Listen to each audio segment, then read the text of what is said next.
Alright, let's go through the checklist. The burrito is warm. Coke Zero is cold.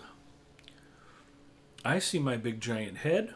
It is time for Adventures After Dark. Hi, everybody. It's Big Ed Mustafa. Welcome to another Friday night edition of Adventures After Dark. I am excited to be here. I've played a little extra Lotro this week. I am in Gondor and presumed having a good time. We, little nod to the traveling Wilburys there. Yeah. Maybe that was the Notting Hillbillies. Doesn't matter. We have entered the Blackroot Vale.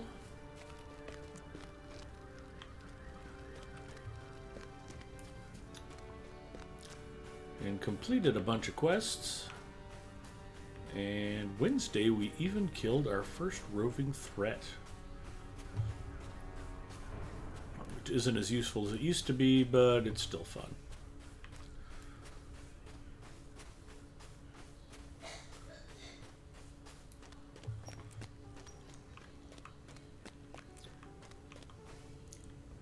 So I'm a little curious. I know there's another town further downriver.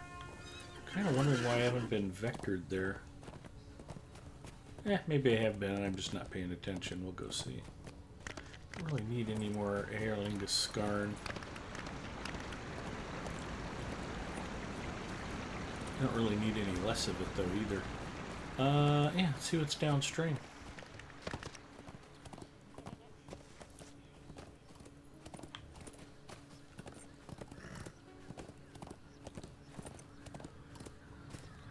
Also, I could probably monitor chat better if I was actually watching the right channel. There we go.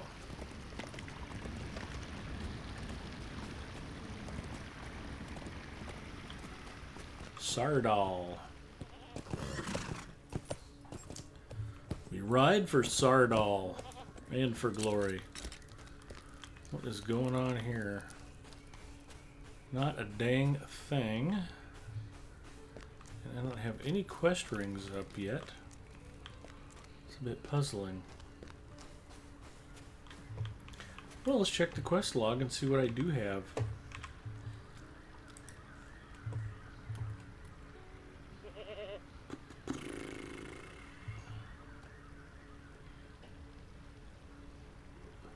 Gondor. Gondor. Blackroot Vale. Gondor.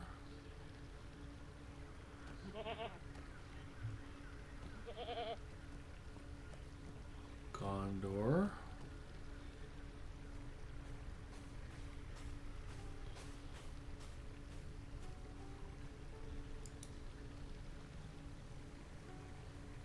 Western Gondor, Blackroot Vale, Unseen Terror. Search east of Allegrant for some signs of fallen animals. Okay, we can do that.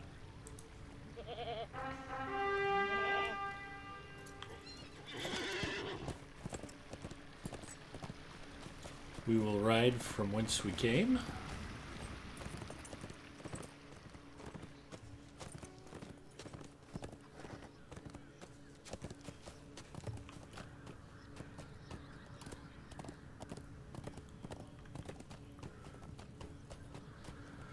We had a great week last week. For those of you who missed it, we did the walk to Rivendell for Sally. It was a fundraising event. And both successful and fun, and I got to see a lot of you in-game. It was on Crick Hollow, and I was on my namesake character. I have a Guardian in level 118 on Crick Hollow named Big Ed Mustafa. And he walked to Rivendell from Kellendam in Ered Luin. We got lost a couple times, got turned around a couple times. It was all good fun.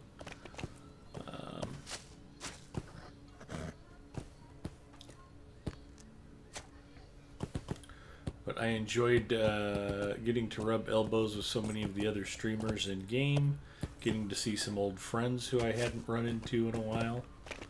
I saw Pont and Finberry in game. I saw Ginger. I saw Ninth Pawn was there. Yeah, it was nice.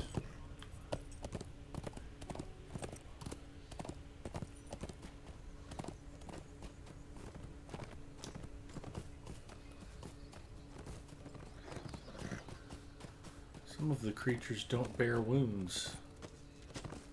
Okay, what should I do with that then?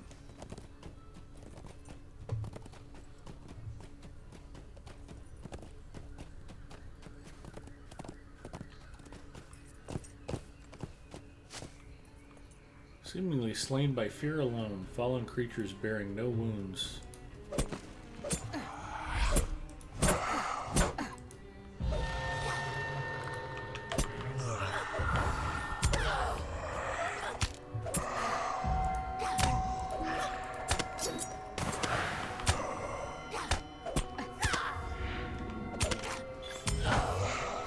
One of the nice things about being a burglar, you don't have to worry about accidentally triggering any of your AoE attacks.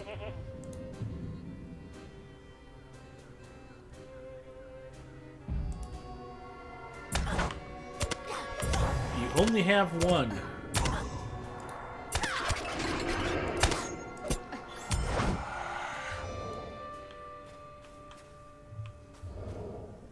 Alright. Now we go back to town.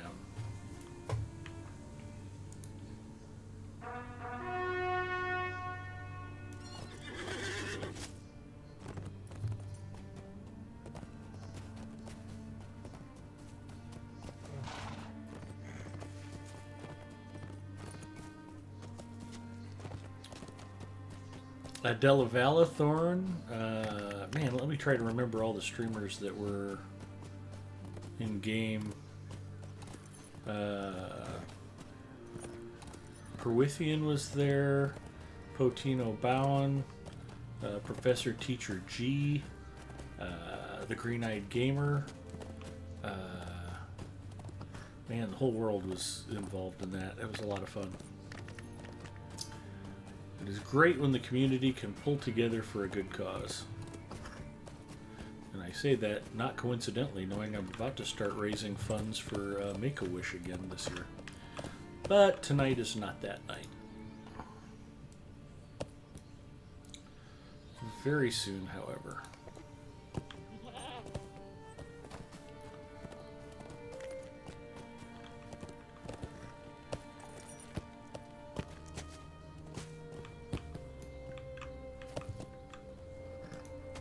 How may I help you, friend?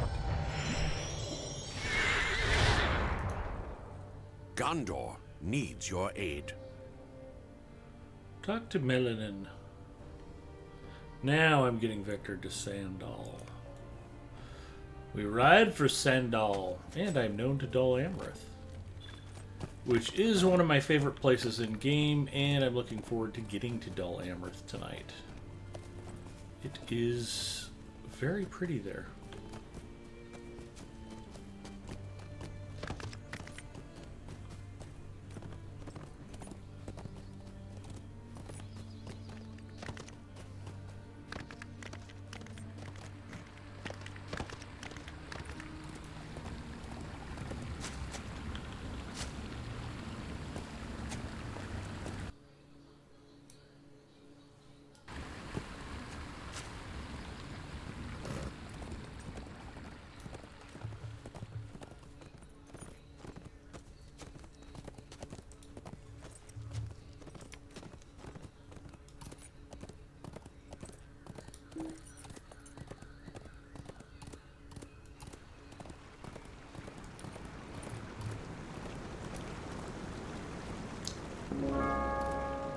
Looks like Forbin Kid is on, but he is in a private instance. But it looks like E. Garther might be willing to slum it with me a little bit. How may I help you, friend? How may I help you, friend?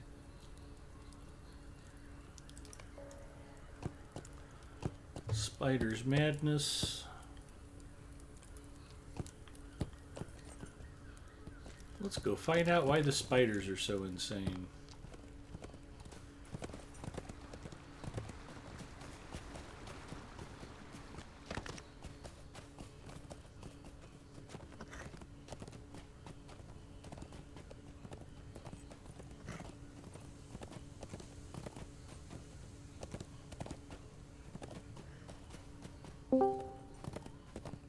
Hello. Hello. I think I'm slightly ahead of you in the quests here, but I can join you if you want. Sure.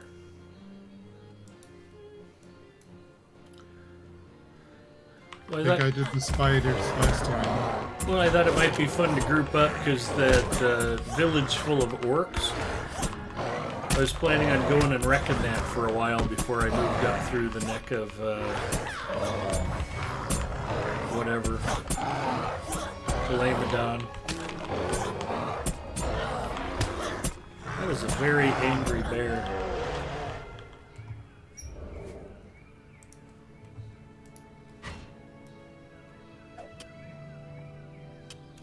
Inquiring Minds checking in. Inquiring Minds was with us last Friday.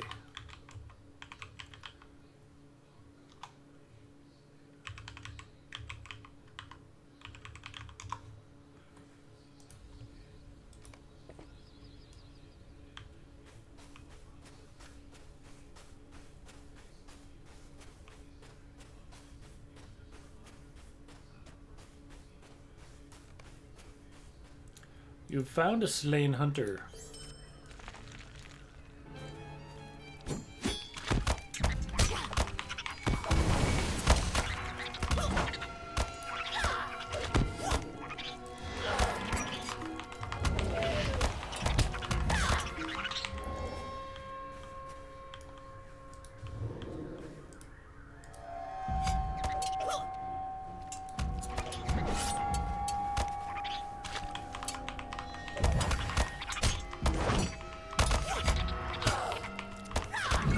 Were your ears bleeding today? Not bleeding, itching.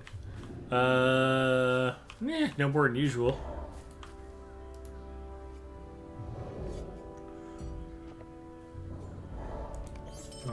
You mentioned Vala before.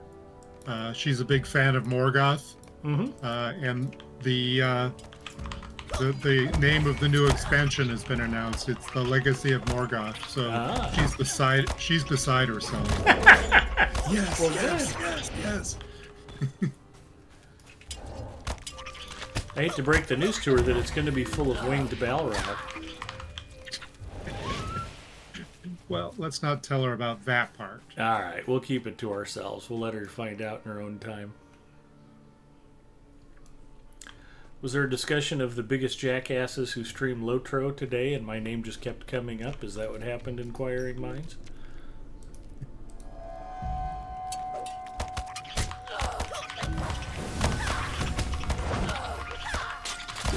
Everybody in the Lotro community is so great. Not Big Ed, that dude sucks. It's like, oh yeah, I forgot about him. Everybody forgot about him, and then they all laughed and laughed.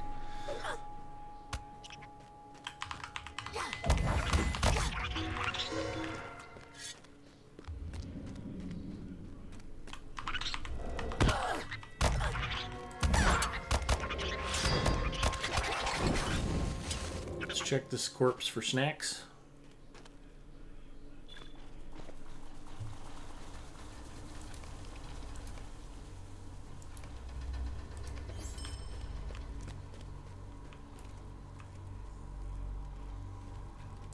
Yeah, a lot of corpses here. You might think this is a dangerous place. Or it's like an elephant burial ground. It's where sick adventurers come to die.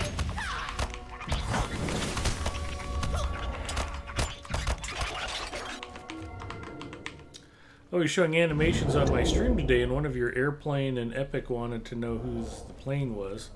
I said it was yours, and we talked about how you flew planes, so he learned something new today. Okay.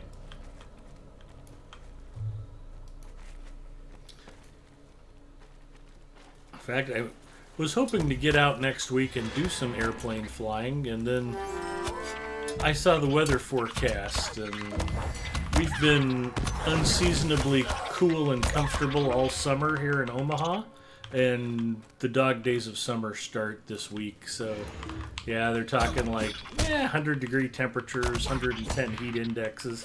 Yeah, and the news makes it out to sound like it's the end of the world, and it's like it's just typical summer in Nebraska.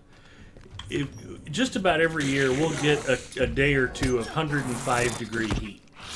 Not heat index. The mercury hits 105. Doesn't stay there for very long, but one or two times per summer that'll happen. So. And it's still not that hot in the forecast. Alright, we found the big angry spider, or is there something else in here we were supposed to discover? Yeah, we have to go down the other passage to the evil thing. Okay. The obelisk or whatever it is.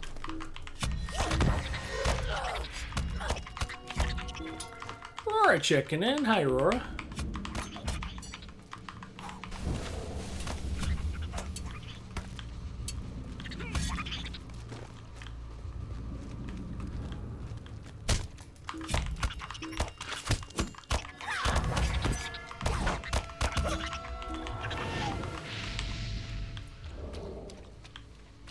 Well, maybe if it's so hot I can't get to the flying field, I'll actually play and stream some more of my radio control flight sim on stream. I don't know if the viewers enjoy that, but I always have a good time with it.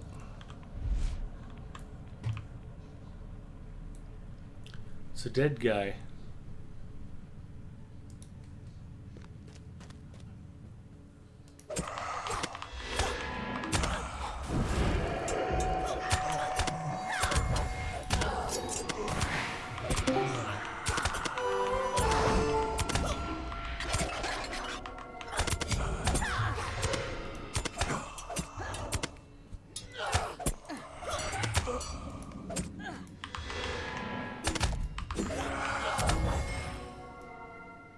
Slain the Oathbreaker, but must bring these ill tidings to Amathon.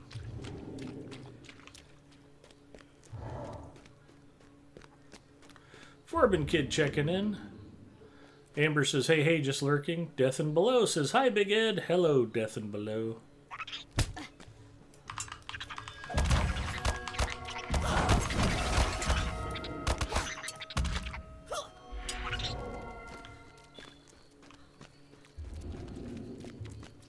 Going through the paths of the dead now, so I should be in Gondor shortly. Alright. I'm just heading for the exit. Is there a Spider Slayer deed? Nope. Then they can live in peace.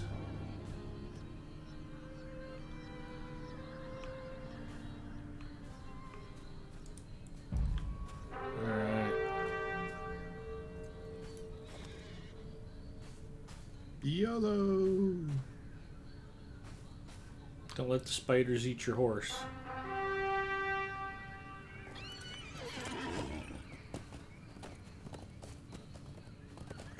Do you have to go back to Rohan for something, Forbin Kid? No. Do I have to do the quest through the path here? I don't think so. I don't think so. No, you can go through it. I There's think a I think it's there's just a- talking to the guy. there's a guy that's just a little beyond the other exit, the other side exit that gives you a vector quest to Moorland, and you can just pick up the side quests there. Yeah, okay. Well, I'm almost There is no almost lag. there now. There is no lag. There is no lag. If Yeah. I ended up riding about 50 yards past town. How may I help you, friend? Well, I know that legendary servers basically don't exist in your world, but yeah, the new Mordor server was quite smooth, and even when there was like 40 or 50 people, attacking one boss, the FPS didn't drop to ridiculous levels. Nice. Have you heard the rumors of enemies pressing in from all sides? The Angmar legendary server should be even better, because that one's in the US. Better for us. Have you heard the that is. rumors of enemies pressing in from all sides?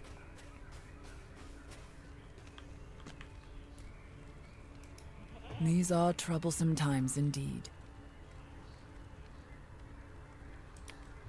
That 64-bit technology and all the related improvements around it should come to all servers eventually.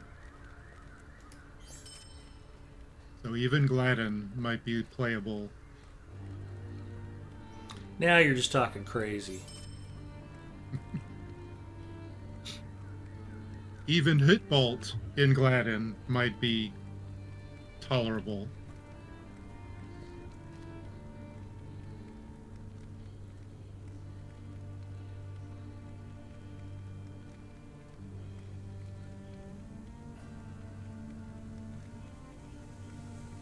Oh, where is he sending you next?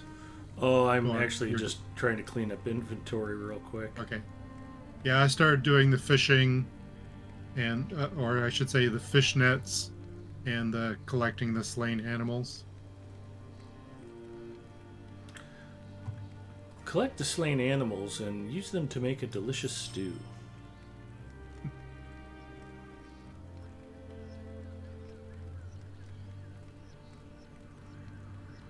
Roadkill, basically.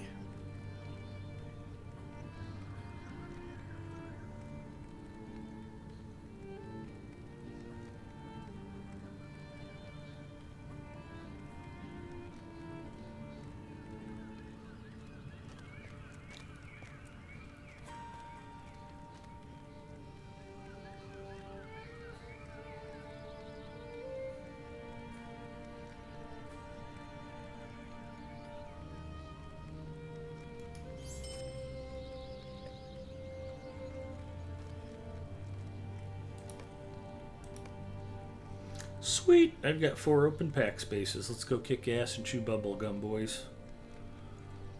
That's 2 more than I have.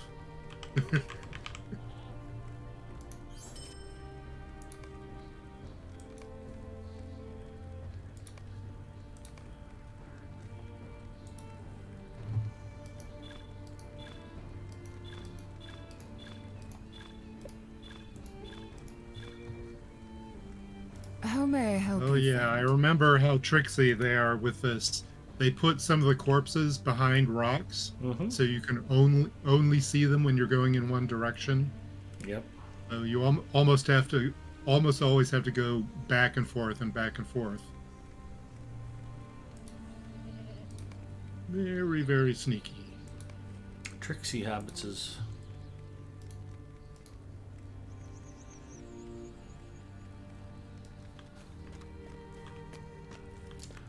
Alright.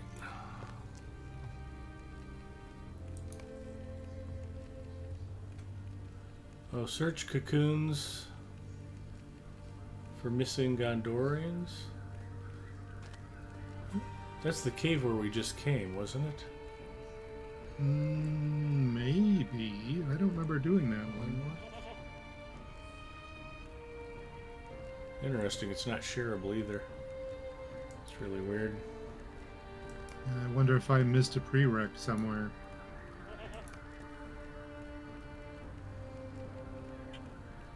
Clear What's it slain called? animals from the river Blackroot. It is called Unraveling Webs. Oh, that's odd. Let me see if I've already done it.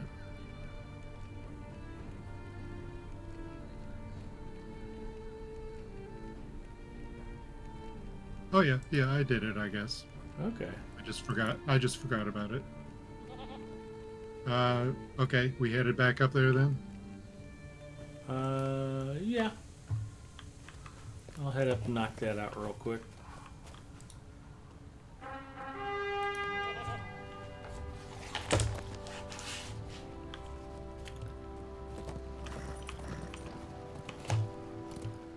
So I mentioned having to go in and work last Saturday thanks to our friends at CrowdStrike. So I'm on an all-hands conference call with my boss's boss and our whole team on Wednesday. And he's like, everybody did such a great job. We really appreciate you all coming in to support everybody and get this all straightened out. And I want you to take your company cards and treat yourself to lunch or dinner. And I want you to take your contractors out with you too and let them know how much we appreciate them supporting it. And I was like, wait, I was the one who had to come in and work and I've got to take Victor out to lunch? Can't I just go and eat 2 lunches and say I took Victor? But today we got to go have lunch on the company, so we went to a steakhouse called The Drover and got whiskey marinated top sirloins and baked potatoes, and it was a very good lunch. But as a result, I was not hungry for dinner, so I'm just now munching on a microwave burrito.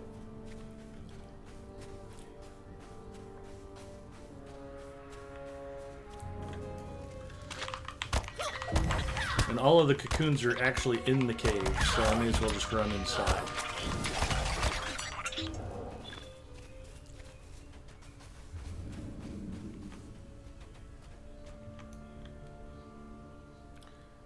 Geekstore says 6 steaks, 40 bottles of wine to go.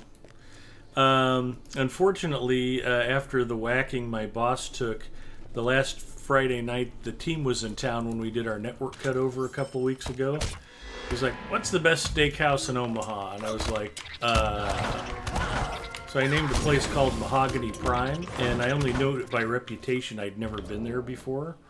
I don't mind dropping money on a really good meal, but this is one of those a la carte places where, your steak is $50 or $60. And then if you want a potato or asparagus to go with it, that's another $12 or $15. Really? Yeah, and it was kind of a celebratory meal. We had 6 guys at dinner, and everybody had just busted ass all week. It was a lot of work. I said we replaced 36 network switches with 53 new ones, and we touched about 9,000 network connections. There was a lot of moving parts to everything we did, and everybody put in long hours, and everybody manned up and got a lot of stuff done with very little complaining or whining. And so I'd mentioned 2 or 3 other steakhouses, but this Mahogany Prime is really the only one that's out towards West Omaha near the office. The 2 or 3 other ones that would have been on that short list were downtown, and it didn't make a lot of sense to drive everybody downtown. So we went to Mahogany, and I won't mention the final bill, but it was high enough that he only put a portion of it on his company credit card, because we blew out our per diem like way out of the water. And my boss ate quite a bit of the dinner bill on his personal card. I had rack of lamb with wild mushroom risotto. Took a carrot cake home for Mrs. M, because she said, bring me dessert. And we had like seared pork belly and smoked trout dip, and I'm trying to think what the other... Oh, they had something called dynamite shrimp. Think of Bang Bang Shrimp, only better. And, everybody had steaks, and everybody had side dishes. There was lobster mac and cheese. There was asparagus. Kept hoping somebody else would order the au gratin potatoes so I could try them, but nobody did. And there was a little bit of drinking that happened. So I don't know what glasses of wine and cocktails sold for there, but they weren't cheap. And so when we were told to go out and get a meal on the company, My boss was very quick to say, only spend about $25 a piece and no going to Mahogany. And I was laughing. I said, I had to break the news to Victor that Mahogany's not open for lunch, so you're okay.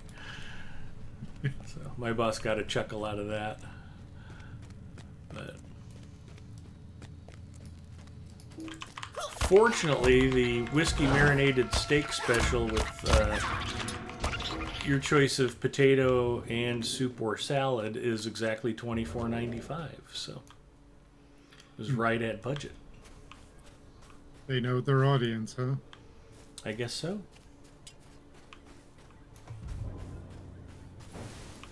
My boss asked me if we'd done lunch yet. I had a one-on-one call with him this afternoon. I was like, it was almost like it was meant to be. So a guy I work with went to Europe one time to our European colleagues. Yeah. And they went out to this fancy restaurant, and the main higher up guy that was the head of all this, he like took everybody out, and he's like, yeah, just order whatever you want, and wine and all this stuff, very very top cuisine. Our and lands all were once this. peaceful. And then when it came time to pay the bill, well, in the U.S. part of our company, if it's over a certain amount, the most senior person puts it on their card. Yep. As opposed to everybody putting on their own individual cards. But apparently in the European part of the company, everybody always does their own. So all of a sudden, this guy was telling everybody to live it up, put, just rack up your this per diem huge bill. $60. You just spent $300 on dinner and have fun paying the other $240 out of your pocket. Well, to make it worse, my coworker wasn't even an employee. He was a contractor, so he didn't even have a company card. So he had to put that on his own personal card. Yeah, he was not happy about that. Well, now he's learned about cultural differences. Yeah. And that's why Americans go to Europe, so they can learn about culture. So they can go broke. Inquiring Mind says, I put the animation of your plane on your Discord under General. Remember, it is very amateur. No worries, I appreciate the effort. I look forward to checking it Gondor out. needs your aid.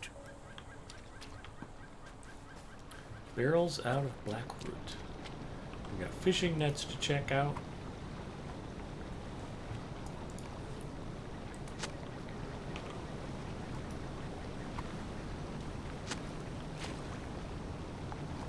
Oh, something I heard on the stream today with Scenario and Orion. Apparently, they have specs for at least 3 more hobbies. Wow. So they've implemented, in the next update, they will have implemented their second, but they have the details for implementing at least 3 more, I think he said. So maybe there's some hope for variations on fishing at some point in the future. Okay. Yeah, I was actually watching Court of the Rings one time, and the topic of hobbies came up, and he was like, well, what other hobbies would you like to see? So me being me, I was like, oh, lure making, fly tying, fly fishing, These are deep troublesome sea times fishing. indeed. I just kept naming fishing variants.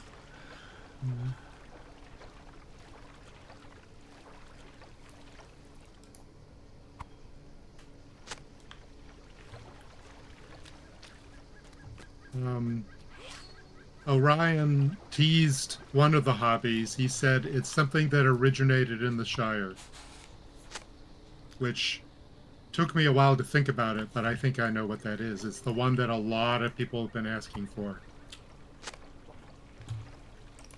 Croquet?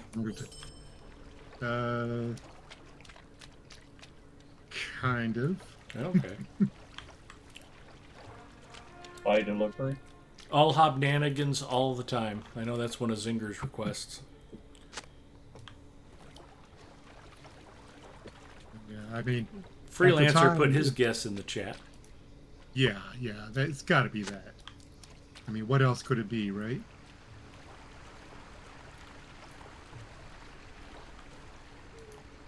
who knows? Maybe it's something else.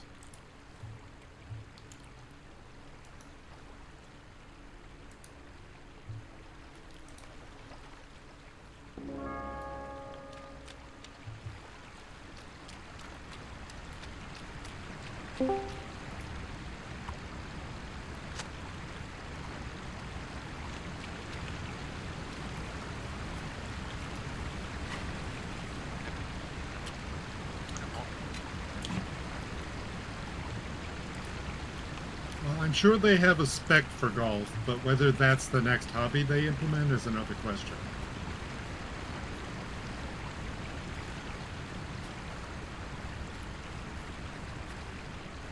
What they were saying was that when they added the second hobby, they changed the whole framework for hobbies so that it's easier now to add more.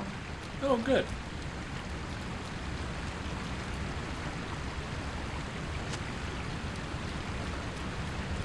Wouldn't it be funny if in doing that it might You are very faint, freelancer. Might have been because I was standing next to a waterfall, but I could hardly pick you up audio-wise. I was picking him up fine on Discord. Oh. I don't know about the stream. I guess I should plug my mic in. No, you're fine too. But I don't know which mic is better. I got the one with the headphones and the one on the webcam. Generally not the Webcam, right? webcam. Yeah, webcam mics are kind of Well, it's a $10 Microsoft webcam. Those are the best Even better. kind, yeah. I think they put it on discount to $5. Does it run CrowdStrike? I was about to say. I was thinking along the same line. Microsoft is pretty pissed, I think, because the news media said Microsoft bug, Microsoft error. It's like, no, it's a CrowdStrike error. It only happens to affect Microsoft devices. Yeah, that doesn't mean they don't deserve it. I mean, how many times have they deflected and blamed something else when it's been them? All right, you're loud and clear now, freelancer. But if it's any Good. So consolation to Microsoft, their stock dropped 7% and CrowdStrike dropped 35%. So Yeah. Well. So what I had said before, that I was very faint, that it would be a shame if their upgrade to the hobby system accidentally wiped all past phishing data. that'd be awesome. That would just mean I had an excuse to go do more fishing. Now These we know are what a troublesome real times indeed. Psychopath is. Exactly.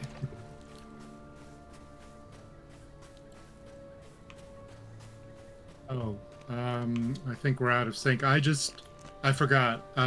One of the boot prints summons a dark water. I have a feeling you guys aren't going to get credit if I kill it. Oh, I hadn't seen No. the dark water or any more boot prints. I clicked there's on the some boot boot print print- and then it was like, nothing happened. Where are you There's guys boot prints at? on the other side, Okay. side of the river. All right, And the coming last back. one summons a dark water, but I don't think you guys are going to get credit because you weren't here when I clicked the boot print.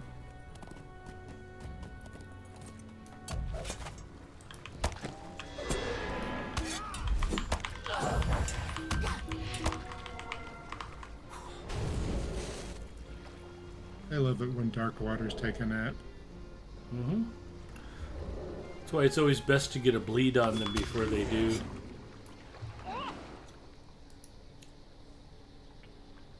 Another situation where wardens are useful.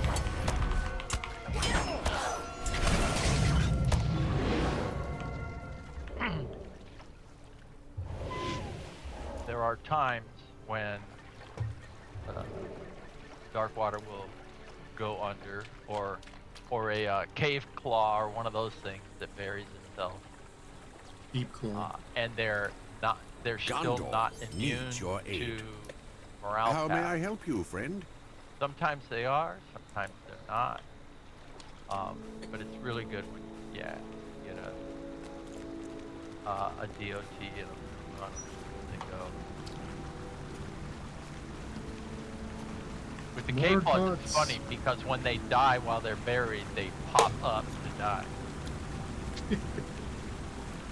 Just like fish coming to the surface. There's Ponton. Hello, Ponton. There's a sidebar on your hobbies area now. Cool. We're already prepping for the update.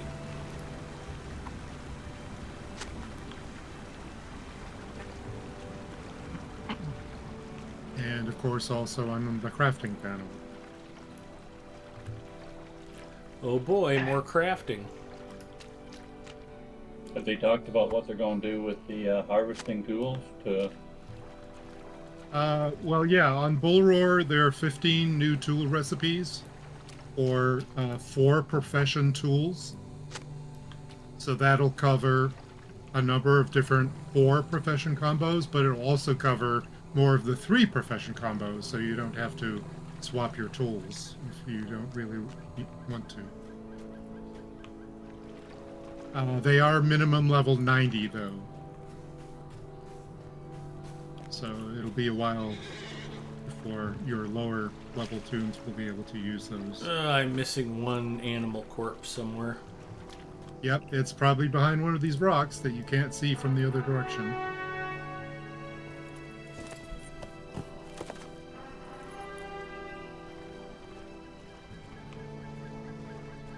Yep, there he is.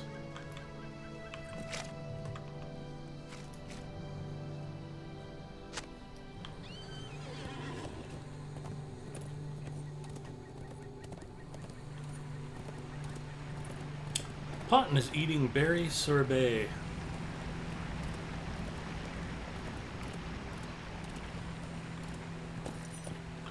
I was gonna make a joke, and then I was like, oh wait, Lotro stream, keep it classy.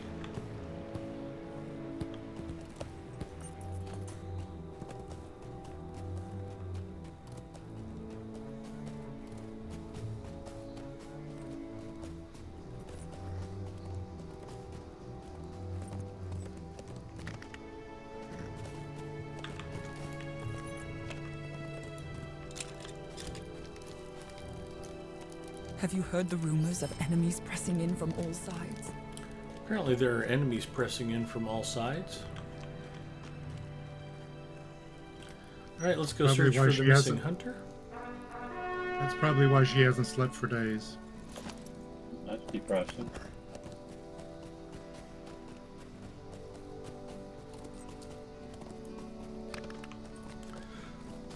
That's why I married Mrs. M. She is not the nervous type. I'd be like, Pookie, there's Chinese tanks on the Iowa border. That's great. Wouldn't phase her a bit. What's for dinner? Yeah, exactly. Chinese? Yeah.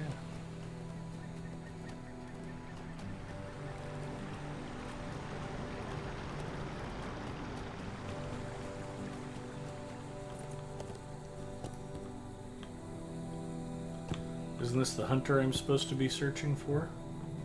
No, I'm it's where the- the slain hunter The dead is. hunter further up. You're getting eaten by a bear.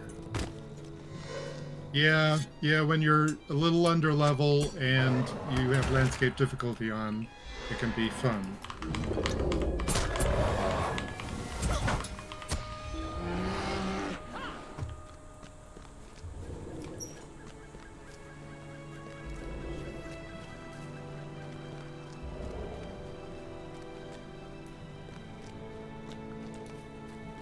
Search Trowling's crown for the other missing hunter. But don't search too far or you'll be dead. Yeah, we didn't have much luck with this level.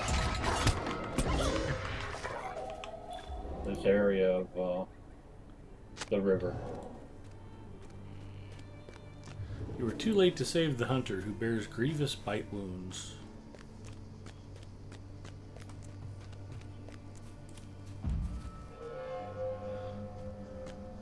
I'll go into Niner Juliet mode. You see tents of strange make and numerous men in the distance. Now we go back and talk. Yeah, let's not deal with them right now.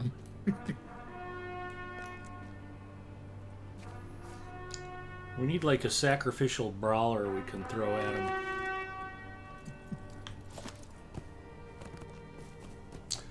Potton says, note while on Warsteed, hitting delete key to find stuff actually selects stuff much further away than being on foot.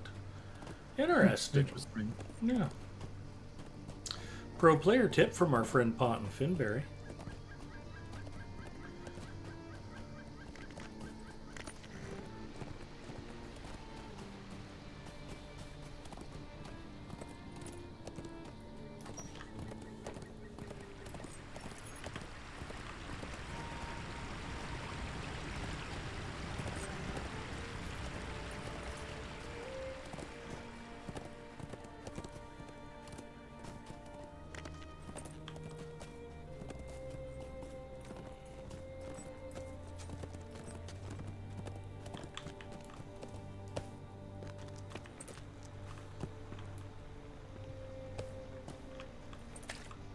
How may I help you, friend?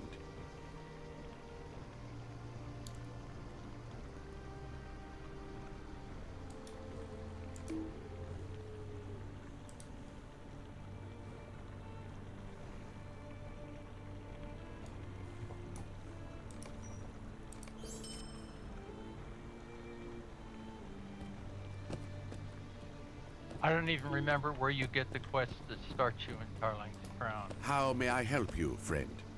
Well, if you want to do the dailies, you have to go through the whole City Watch initiation stuff. Oh, okay. Have you guys done that? Nope.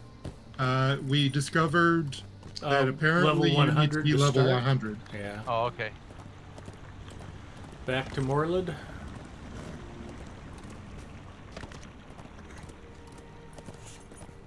Should So be being in just along Tarling's the Crown ride is not a to good idea at all. No.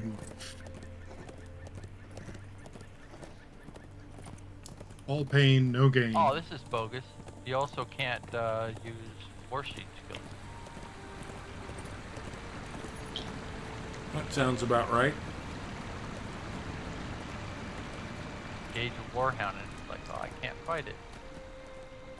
Unless I dismount, which it would be no problem. It's not a overlevel or like crown creature yet. There you go. Yeah, I have to get back to the Black Veil before I have mounted skills again.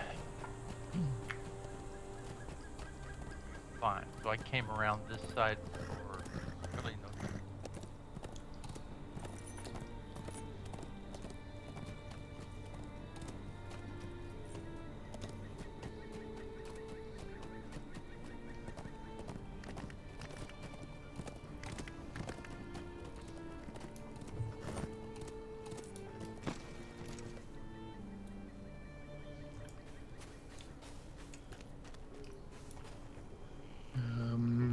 Yeah, okay. This next part we can't do in a group.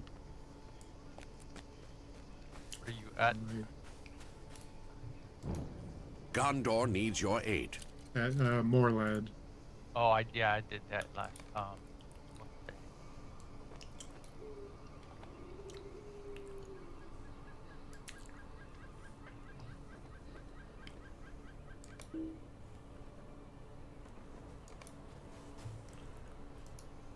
I like it that they make you break up the fellowship for a conversation.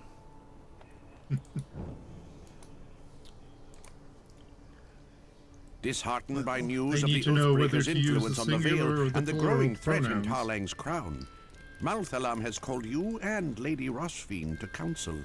How may I help you, friend?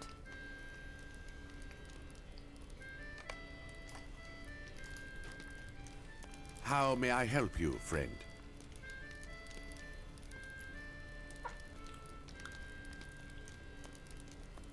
How many mods that are watching? Just got nervous.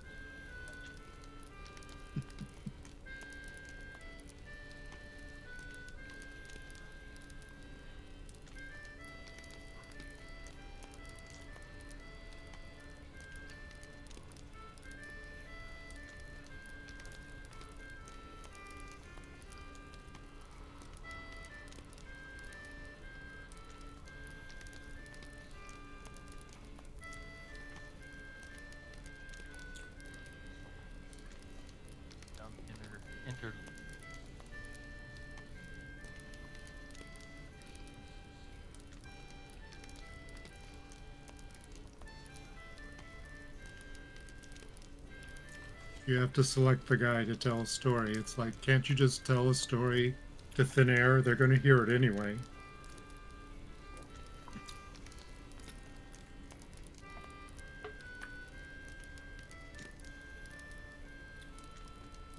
Oh wow, it didn't even get me a notice that I couldn't do it in a fellowship. It just bounced me. Huh. Yeah. That, oh, you want to be alone.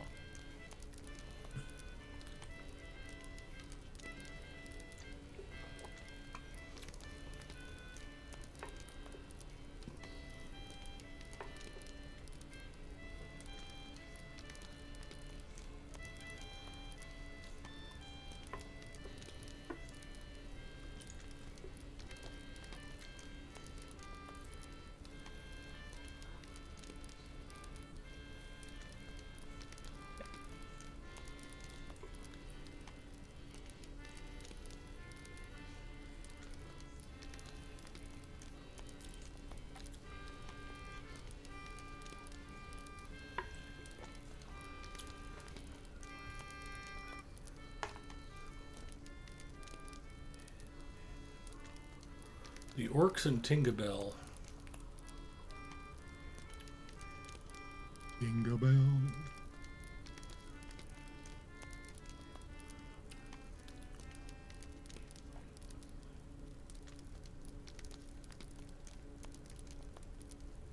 Landcraft and Tinkerbell. So I was looking at the wiki for Mariner, and I saw that the skills identified finishers.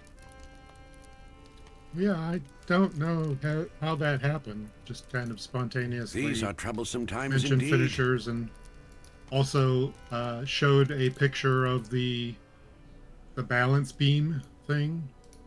How may I help Would you you, call it a friend? roll Well, sensor? we call it an impromptu thing put on the interior bulkhead of the ship a roll meter. Mhm. But of course, this would, in its stated application, it would be a pitch meter. So yeah, there was a link from the main Mariner page to the balance page, but it was kind of buried. If you didn't look very carefully, you wouldn't see it. So I thought I would put a much more visible link, because that balance bar thing is central to Kind of learning important, how. huh? Yeah, kind of. You can't really get the class until you master what's going on that thing. So yeah, I spruced it up a bit.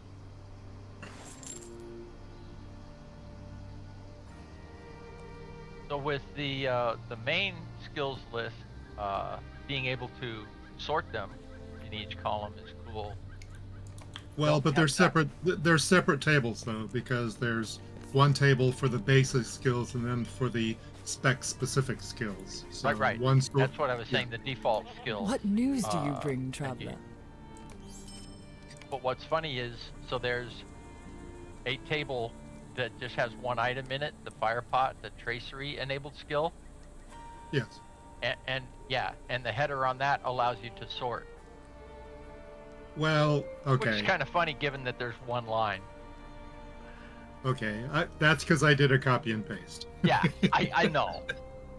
Because other skills have multiple tracery enabled variations. I mean, other classes have multiple tracery enabled skills or whatever. If you look at the role section, there is a link from there to a new category that I created on the wiki for all of the finisher skills. There's only 5 of them, I think, 5 or 6. 5? So I thought yeah. I thought I only saw 4, but okay. Well, there's 2 basic ones, and then there's 1 each for each of the specs. But if you look in the role section, there is a link. It says they're listed in the tables or here, and then finisher. the word here is a link to the category.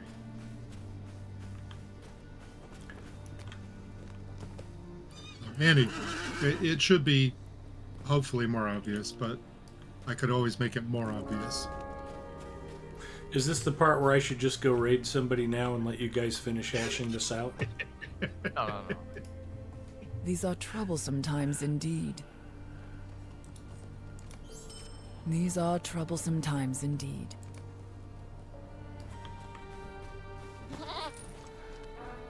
Wednesday night, these two got to talking about the Mariner finishing skills and combat information in the wiki, and they were talking for so long. I was already getting ready to log off. It wasn't a reflection on the conversation, but they were so into hashing this back and forth. I just went ahead and raided. Who did we raid? Poteen. I threw the channel over to Poteen and raided while those guys were still talking. That was kind of funny. Yeah, I looked over my second monitor. It's like, wait a minute, that's not Big Ed. Yeah. I know you guys have a lot to talk about, but Big Ed needs to get to bed. So that's okay. It was a good conversation.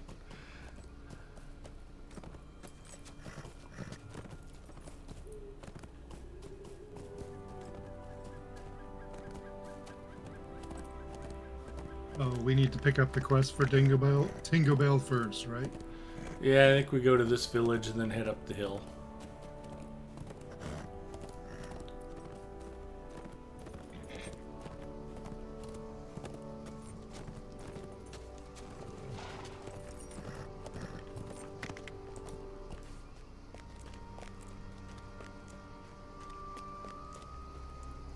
There's a quest ring. Gondor needs your aid. Osmond has asked that you speak to the refugees. These are troublesome times indeed. Our lands were once peaceful, but it is now dangerous to travel far from home. Is that the village with the mine? Have you heard Yes. the rumors of Yeah. enemies Oh, pressing is in that, from yeah. all sides? Must be a prerequisite. I don't see any quests here. We got vectored here Yeah. from... After Tarlang's Crown and then going back to Moorland. Yeah. There's a session in Morlad where we had to break up the fellowship, and you had to listen to the Thane's wife and the steward hash it out.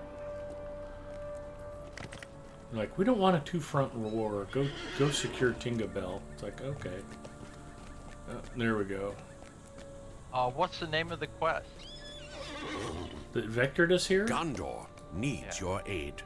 It's a great These question. are troublesome times indeed. You talked to Osmond to finish it, but I didn't pay attention to the name. Hold on, let me look here.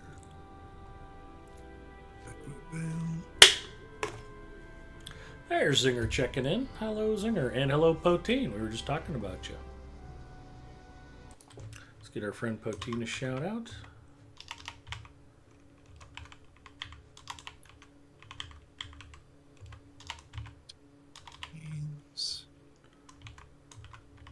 Well, the session play was called, or the interlude was called The Cursed Veil. Yeah, I have all no. the intro quests that I have to do, so I think I'll just go back now and do them and catch up for next Wednesday.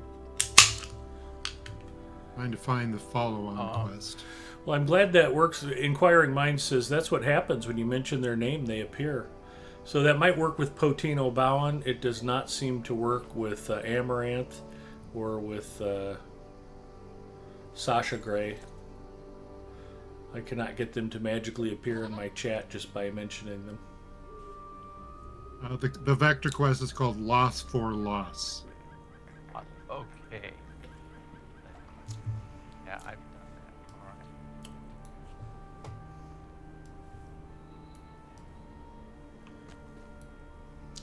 Do we need to go fishing for a little bit while you guys catch up?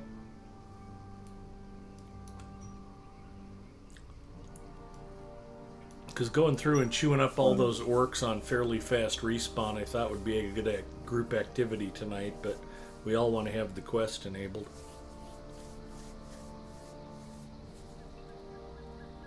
Yeah, like I was still picking up arrows and stuff. Oh, okay. I'm still on the intro.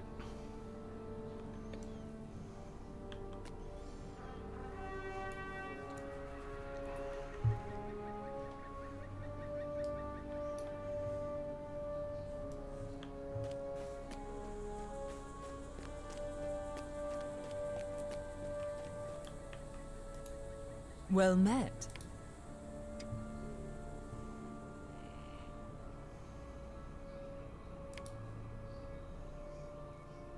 Yeah, what you say the name of the intro, the starting quest was? For all of the Blackroot Vale, or just for this part? Just for this part, because A loss for a loss. But you get that after you scout out Tarlang's Crown, then you come back and you do that interlude. Then they give you loss for loss, and that sends you to Landcraft. okay, when I came in, you guys were doing that spider cave. And, Yeah, there's three villages in this section of the Blackroot Vale.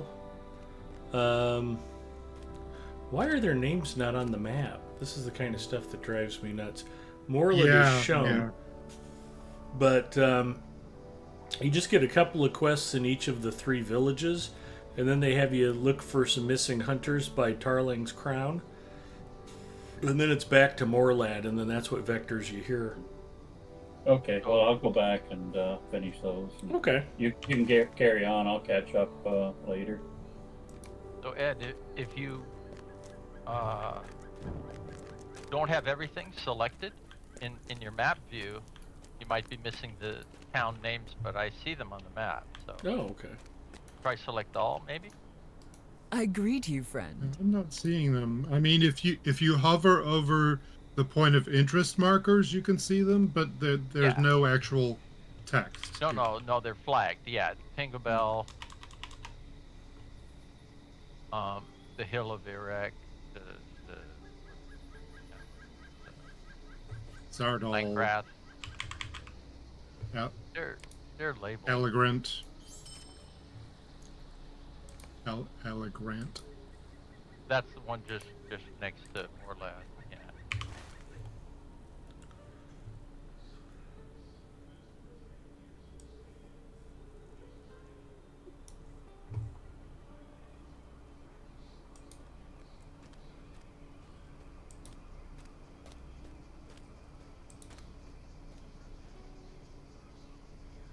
Yeah, I don't have anything not selected.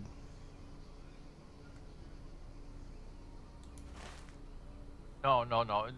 I agree that on the map it doesn't have the names spelled out on the map. They're on interest markers. On the flags? Yeah. Okay. Yeah, for some reason when I try to hover, I'm just picking up the milestones usually. But, Well, see, okay. No. yeah, I'm getting them. You should get the point of interest marker once you've been there. It won't show you once you haven't visited. Yeah, I got them. You just hover over the very, very base of the flag. Sometimes it's a little crowded with icons there. Missany is raiding. Hello, raiders. Welcome to Lotro Stream.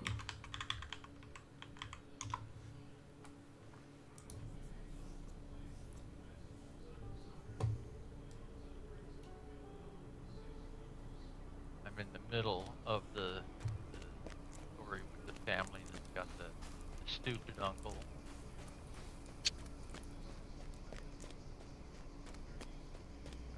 Or are you talking to my niece and nephew?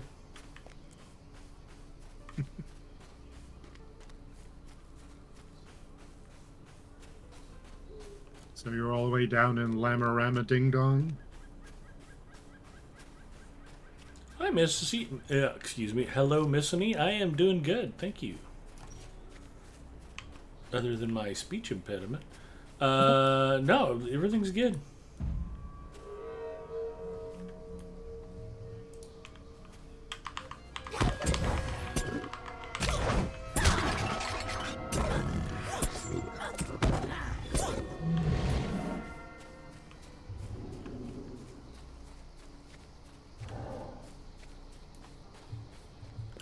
Haunting the Veil.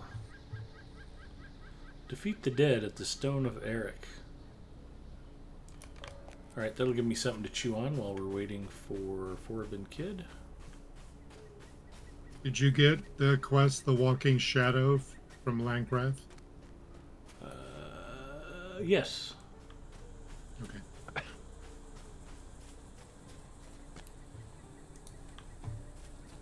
Yeah, you don't have to wait for me. I could be all night doing this. It's not that much. You want some help? Well, right now I'm just picking up arrows. I don't know if that's part of the line I need to do or not.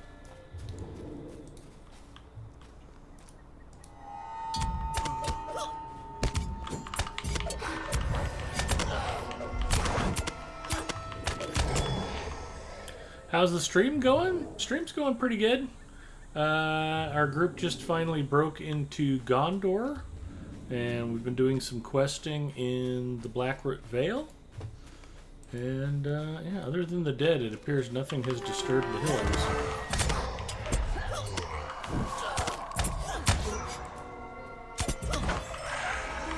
The hill is like Mrs. M. Nothing disturbs it. Exactly.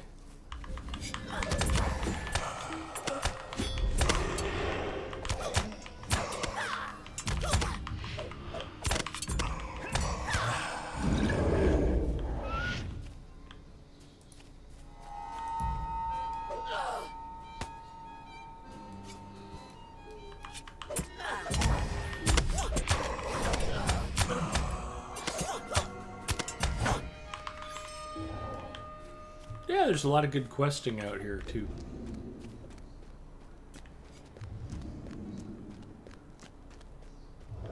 Juicy dead things.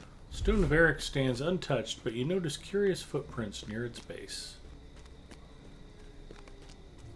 Clearly not made by the circling dead nearby. The footprints of note, blah blah, blah blah blah, text disappeared.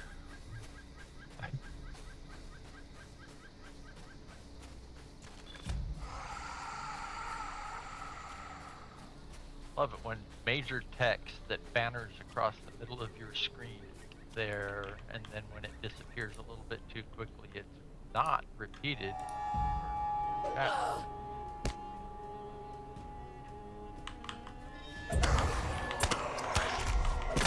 Oh, denote heavy boots of foreign make.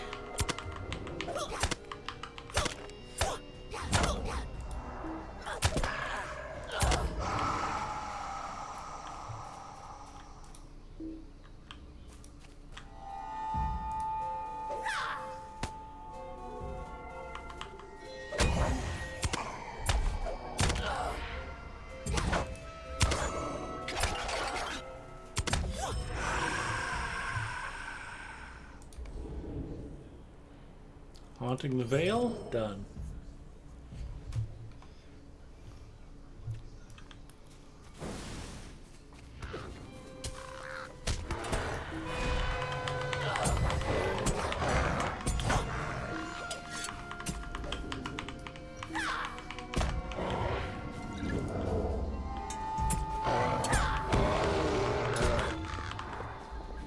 Or I saved you from getting killed by a crow.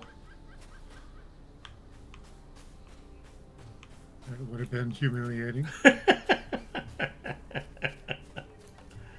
Well,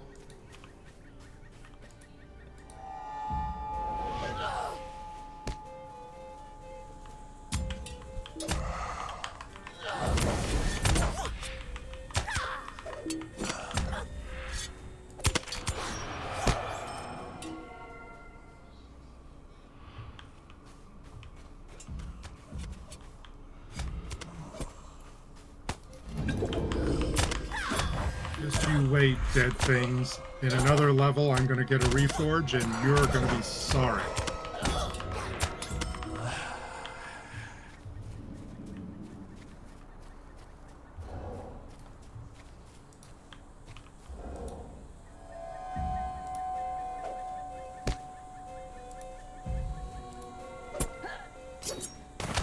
I have all the Oathbreakers I need. Do you need more? There's a Slayer deed for them, so I just figured as long as we're up here amusing ourselves, Okay. keep wailing on them. Plus, they broke their oath. They deserve what they get.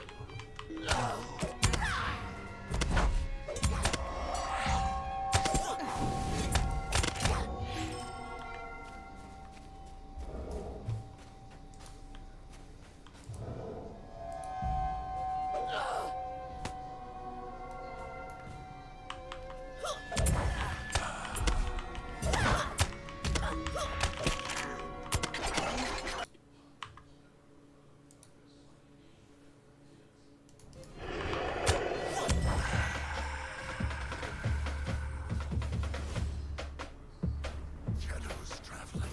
Blocking vision. Wherever they run, I will follow.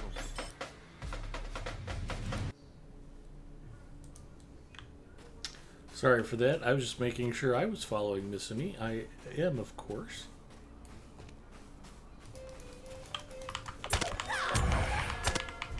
Always good to double check that, though. Sometimes Twitch breaks your follows without you knowing about it.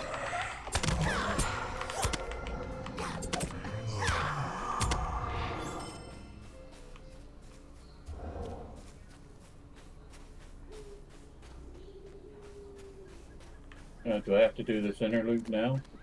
Those two are You dead? don't have to, and it's not very long. No. Oh, okay. I'll just You finish can. it up then. So what you can do is go ahead and accept the quest. And you'll see his marker changes above his head to end of session play. And you can go Yeah. back and do that anytime. It doesn't. It's not a prereq. Okay. Or prereq for anything.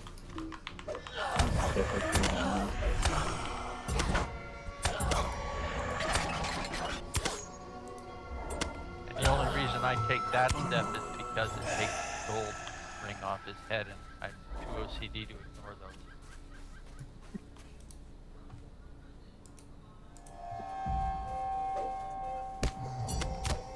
Okay, everything I have, I think, is back in my head now.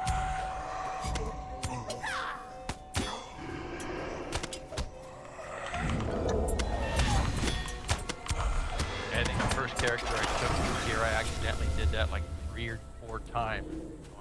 Why is this? I know I've done this.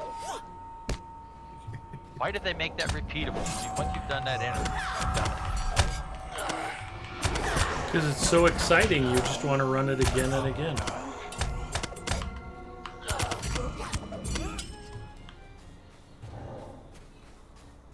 Said the mother of whoever developed that instance.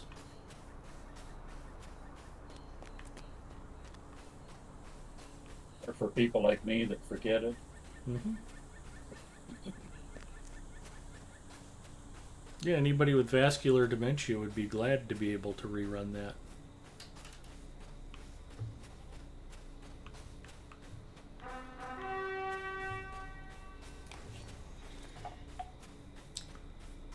Wait a minute.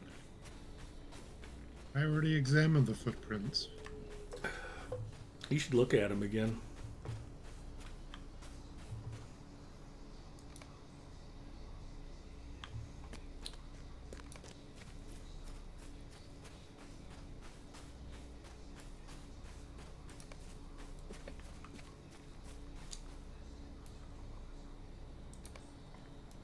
These are Bogus. The troublesome footprints times are gone. indeed. Oh man. Oh, okay, it advanced. Never mind.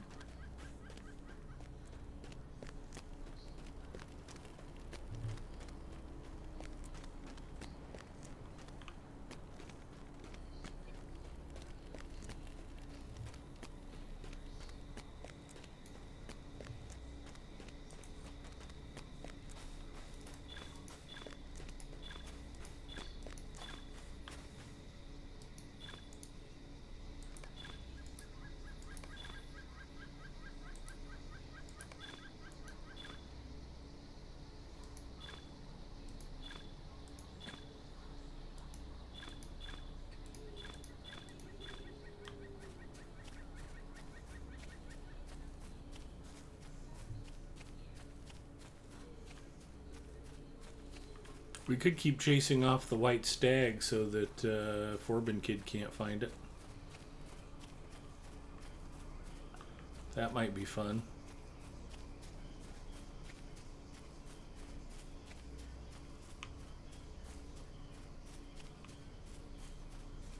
See, there are trolls As- in the As Cloakroot wonderfully Vale. cruel as that might be, I have a feeling you can't see it once you've dealt with it.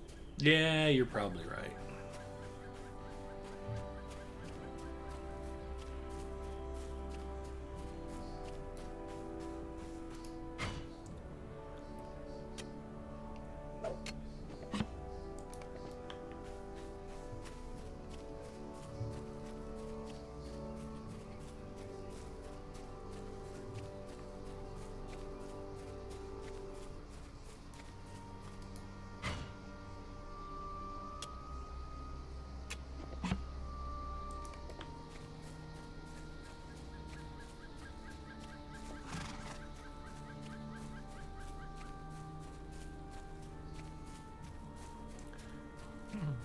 You said you have summoning horns, don't you, Egarther? Yeah. Whoa, wait, no. I do. Yeah, for some reason I haven't distributed any to this character. I Okay. need to fix that. I need to fix Let me that. make sure I have 11 that are not bound to account.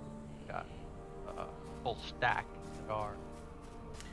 Oh, it looks like I did tie to Al Grant. I was just going to pop to my housing area and do task item turn-ins. But I can get myself back here pretty quick. Actually, I have some in shared storage. I can. Don't worry about I it. can I can bring get you back. myself back here. I'm good. I shall return. Yeah, I usually distribute the bound ones among all of my characters so that I can always summon when I need to, but I neglected to do so for this one. Also, Ed, if you went to the kinship house instead, Mm-hmm. you just take the boat from the island to shore and just go a little bit north of the boat landing, and there's a pretty full service space there that has all of the passports, and it also has a wide ranging stable. So there should be, I think Morlad is actually one of the options on that stable. Okay. Even for non-subscribers? That's where it gets tricky. I have very limited access to Swift travel. Yeah, I don't know about that.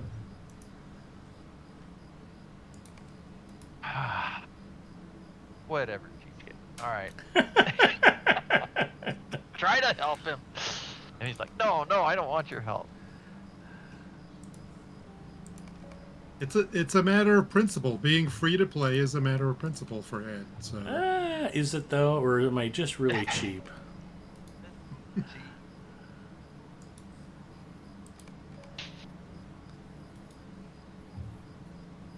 What was it, the old Groucho Marx line? Those are my principles, and if you don't like those, I have others. I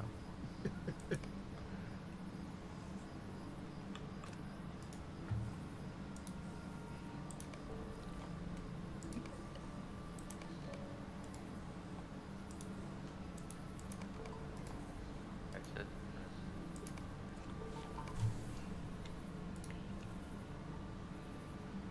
"Any reservations?" Well, yes, but I'll risk it anyway. There's a Indian restaurant here in town called the Jaipur, and my wife and I walked in there one night. It was a Friday night, and it was fairly hopping, but I could see there were 3 or 4 tables open. And Raj, one of the owners, was doing the hosting.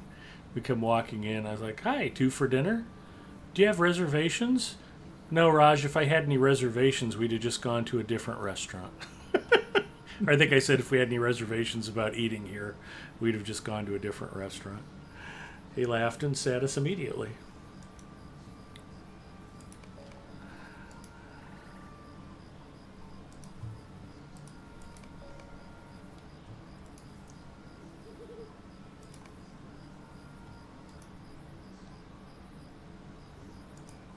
Coming home last week after flying into I never miss the opportunity to stop at a Trader Joe's because there is one within 2 hours of here.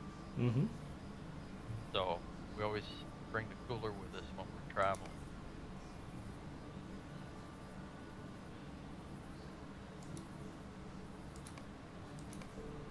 We had gone out to eat one place, thinking, oh, we're gonna go get ourselves a steak. Nah, no, no. Cheapest steak on the menu was $52. Yeah. And this was a place we'd eaten many times before, and these prices completely blew my mind. So it's like, oh, I don't think so. We'll just get sandwiches. Um, this place wasn't of the quality that deserved to be charging these kinds of prices, but everything's gone that bad in California anyway. So no, so we're driving from the airport over to the Trader Joe's to pick up some groceries, and my wife said, "I really, really missed having a steak. I can get it." Oh yeah, I already knew that there was a steak place like a block and a half from that Trader Joe's.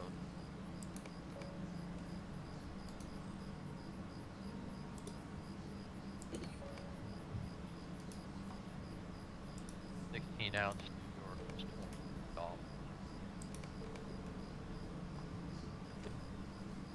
She had a fillet, I think 8-ounce bacon wrapped fillet. It was, I think, the same. And in the middle of their menu, it says the management accepts no responsibility for any steak ordered medium well or well done. And I'm like, oh great, I know what I'm gonna get whenever I see something like that in a place. So it's like if you don't order something rare, you're gonna get it pretty close to rare anyway. Well, Yeah. you kind of can't mess up a New York steak medium, so I wasn't worried about that. But sure enough, my wife's fillet was way underdone in the middle, and she sliced it down the middle and said, I cannot eat this. Please ask them to heat it up for me. And they did. It was fine. Uh, there was no scene, no ruckus or anything like that. But it was like as soon as I saw that like banner in the middle of the menu, I'm like, yeah, I know what's gonna happen. Yep. Kind of inevitable. Kind of funny because I was raised by a guy whose idea of how you cook a steak was you wipe its nose, you wipe its butt, and you walk it through the kitchen before you slice it up. That's as close as it was supposed to get to an oven. All right, exciting news, everybody. Mrs. M needs my help for just a few minutes. I will be back. Talk amongst yourselves. And I will leave you all staring at the task boards while I'm away. Back as quick as I can. Cool.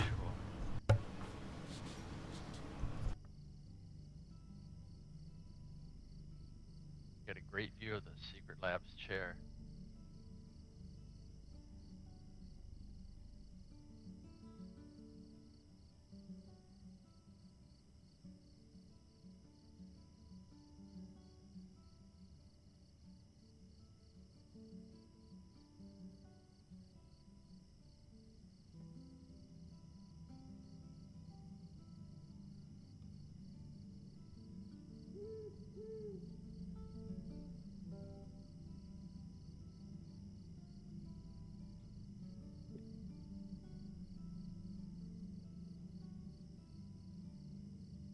So, the Mariner. Yes. Why does just looking down the skills list, why does Rover seem to have a lot more skills to gain than the other two traits? I think the others, well, at least the duelist focuses more on the combos rather than having a whole bunch of different skills. There don't seem to be a lot of combos in yellow. Blue, I don't know much about, but yellow, you just have a ton of different skills, but they don't seem to interact that much. And yet that's the line you prefer. I just like the utility of it, especially if I'm soloing. Like I can keep one mob like permanently mezzed pretty much. I can root another mob, and I can fear another mob. It's just got a lot of crowd control, and I also like the ranged AOE damage, like the ground targeted skills. I don't know. It's something different. I'm mostly a So like melee person. caustic brew and pitch pot, those. Yeah, I've got caustic brew, pitch pot, uh, and fire pot are my three. But I've also everybody, all the mariners have north wind. That's not AOE, No. but it is ranged. I have ragged knife, and then I have throw bolus, which is a root. So ragged knife is a targeted range. It's not AOE. Correct. Robolas is an AOE route. It's yes, radius 5 meters, max target 7. 25-second route. Okay, so radius of 5 meters. So the one you're specifically targeting becomes the center of that radius, and Yes. any other up to 7 within that 5 meter radius of the primary target join in the route. Yes. Okay. As opposed to being ground targeted. And is that how strong is that? It says after 2 seconds, there is a 50% break chance on damage. On damage, but if you leave them alone, Then it's the full 25 seconds unless they resist. 25? Okay. Yep. Wow. So you could set up and have 2 groups completely basically disabled as long as you're away from them, one under a root and one under a daze from, what is it, volatile salts? Yeah. Yeah, volatile salts is a 20-second daze. That sounds pretty good. So you could pick down the ones that are dazed under volatile salts as long as you're staying away from another group that's rooted. Yep. Well, like when I was doing Limelight Gorge, and I had to deal with those bands of trolls, the 3 elite trolls. Right. Yeah, I would fear one. I would use Thrum of the Sea, which is your daze. It's a 25-second daze with a 26-second cooldown. So essentially, you could just keep on casting it, and they've only got 1 second to move towards you. So What's the fear? Thrum of the Sea. Oh, fear is intimidating challenge. That makes sense. Yeah, it's a kind of a silly weird. name. That's weird. Yeah, because normally a skill name that includes challenge sounds like a taunt. I mean, there's nothing wrong with that. It's just kind of a built-in presumption. You get used to anything that refers to a challenge sounds like a taunt. Yeah, I think it's kind of misnamed. It's only a 10-second fear, but it, along with everything else, it can be useful. Oh, definitely. I mean, people underestimate the utility. Like hunters have great utility with the Bard's Arrow. I mean, you can put down traps and hold 1 or 2. You can fear 1. And you can deal with a group of 5 or 6 mobs that are over your level by immobilizing or fearing all but one of them. And most people never know how to do that. And then, of course, you have your Fire Breath or your Ice Breath, which is the short range AoE. Is that an either or? It depends on whether you're fore or aft. Oh, that skill changes. It rocks with whichever direction you're attuned. Yeah, I think you have to be fairly aft for it to change to ice breath. It's not. It doesn't go as soon as you pass the middle. I don't think it changes. I think you have to be I mean, somewhat that's up fair. on the aft side. That's And then fair. I think the ice breath has a slow, whereas the fire breath has a dot.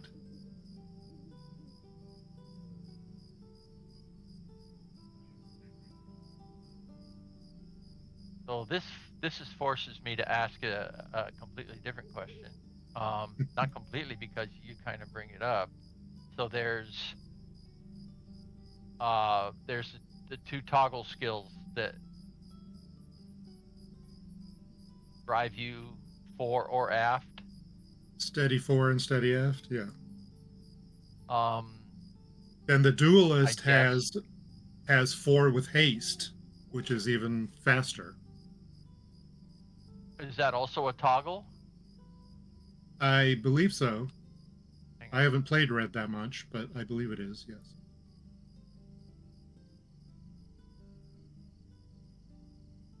I haven't really used the steady fore or the steady aft, You but don't. I imagine that if you're building a complex rotation, that would come in very useful. Yeah, it should shorten your time and number of skills to get to the point where a finisher's available.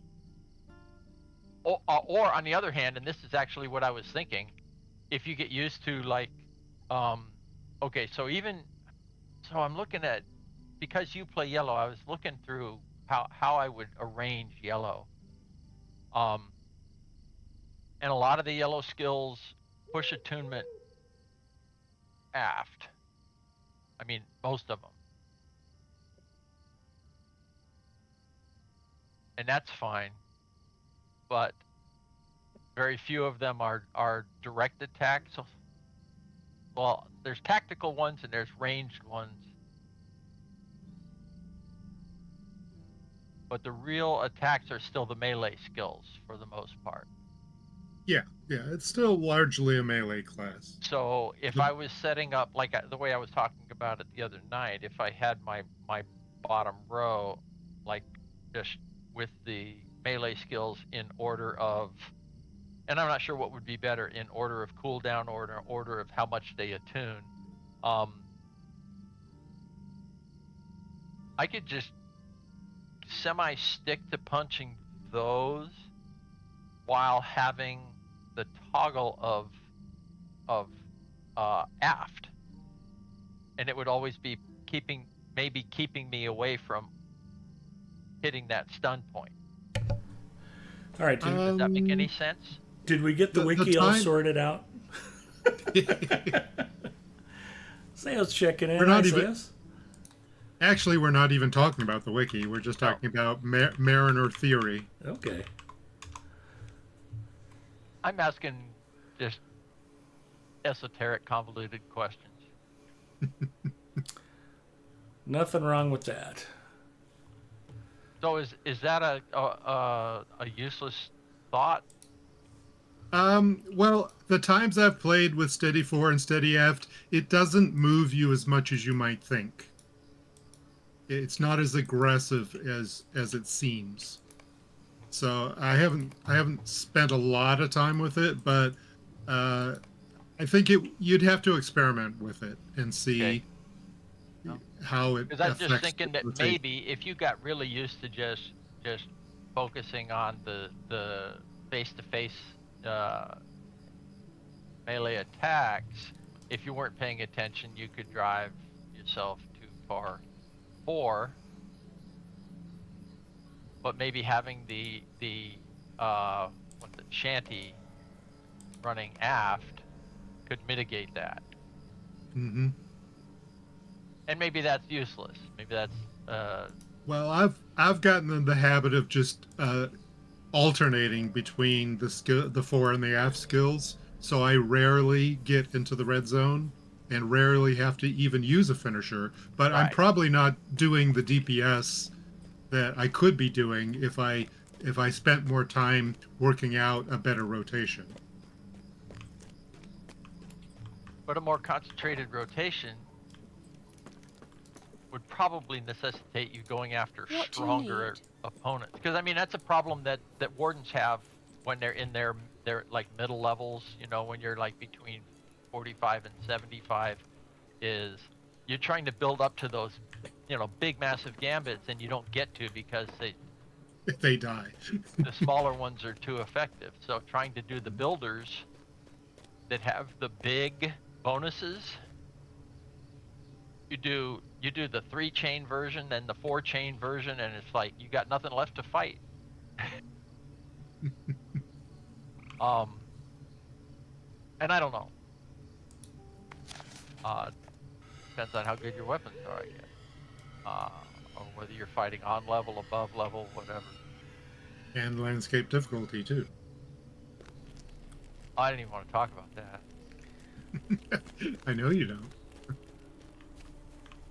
I don't even like landscape difficulty with a brawler.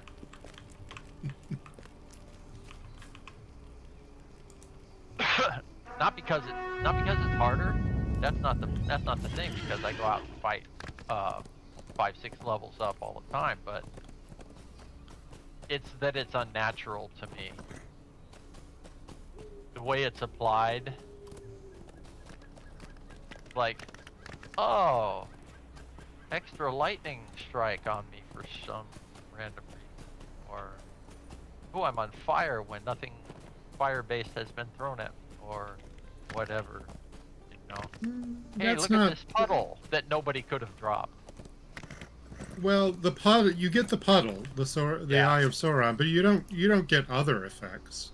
Are you thinking of delvings rather than landscape difficulty? No, I've been playing with Freelancer and watch him just get struck by lightning randomly. It was pretty funny. Yeah, when I had landscape difficulty on, was it on the Minstrel on Evernight? Yeah, I think so. And we'd be in a regular old fight, and I'd be healing, and I'd get a third of my life taken away by a huge lightning strike out of thin air. Now maybe they've altered it. I don't know. I haven't done anything with it since Evernight, so I couldn't say. But yeah, that was, especially when I'm trying to heal. It's like, no, I can't afford that.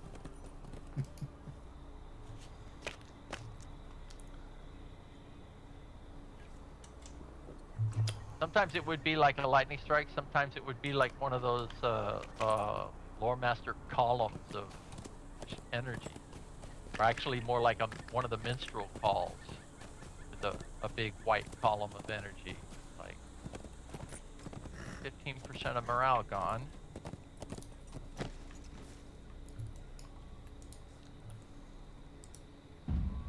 I don't remember it ever working like that. Even when it was only on the legendary servers, you get the Eye of Sauron, which is the red fiery blast if you don't get out of the puddle. Other than that, I don't remember other effects.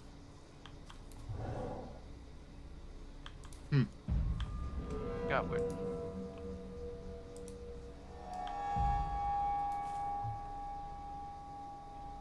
Well, landscape difficulty isn't for everyone. I mean, Oh, I think it adds a little variety, but sometimes it's frustrating. I'm trying to get the title on this guy, so I want to keep it on at least until 1:30.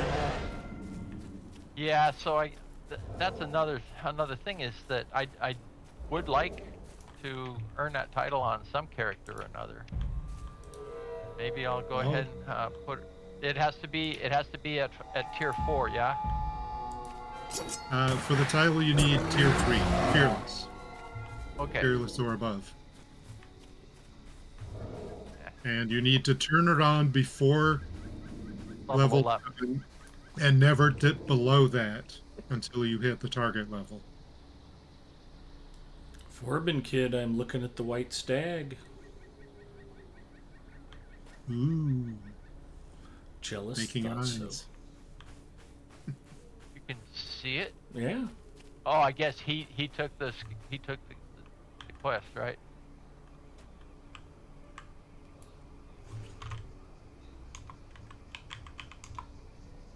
so it showed up.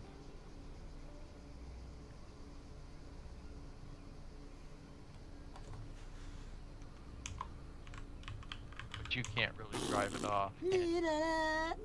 I can mock it.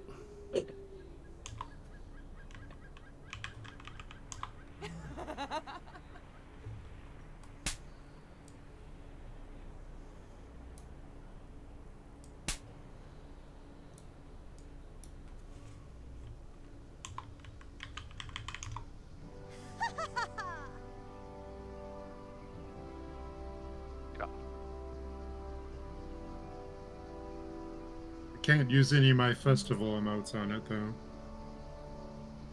I guess that's only for other players. Fountain says there was only ever the fire beam from landscape difficulty. They used to have green puddles for helping mobs, but that got removed other than only fire beams. Yeah, I remember the green ones for a while. They would heal from that, I think. Then they took that away. Oh, I definitely remember that. Yeah. Mob getting healed up.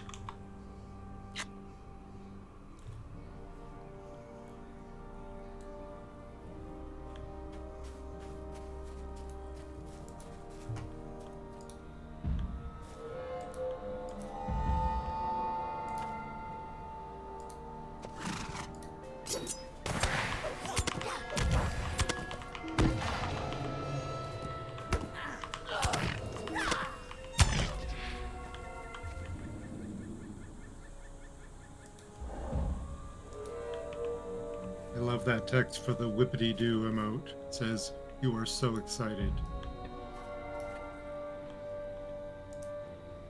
And that was fantastic.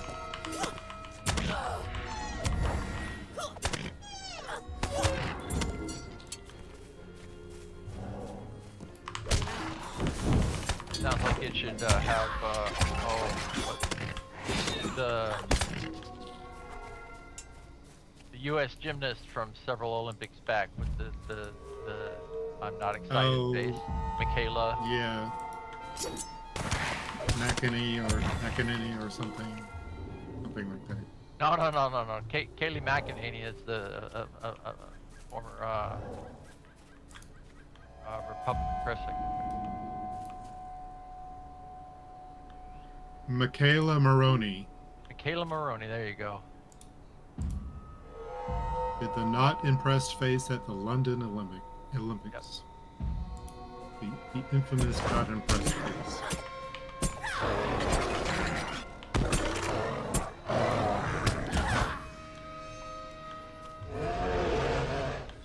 Mrs. M is very excited to be watching the Olympics.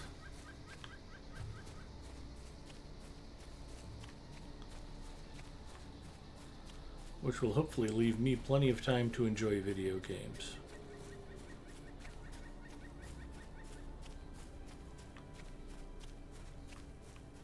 Well, if that strategy works, you could make up games. That's true. You could say, yeah, these countries are competing. You just replay old, Commonwealth games or other regional games.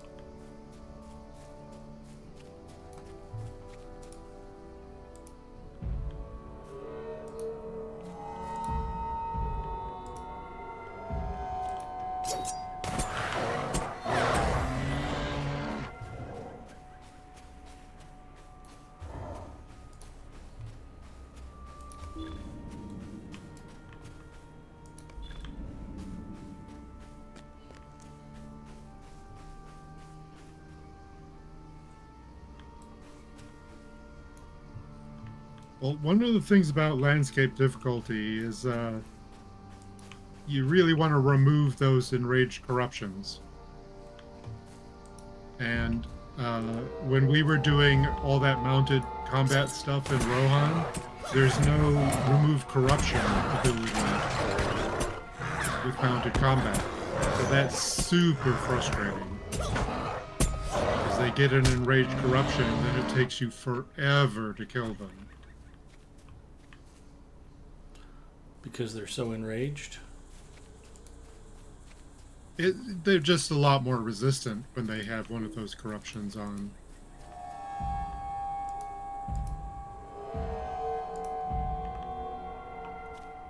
So you'd either have to dismount, remove corruption, and then remount, or just deal with it.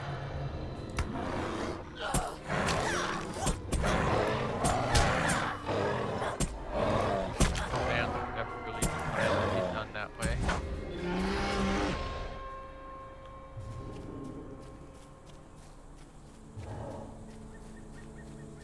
I'm mostly just picking on bears to stockpile more task items.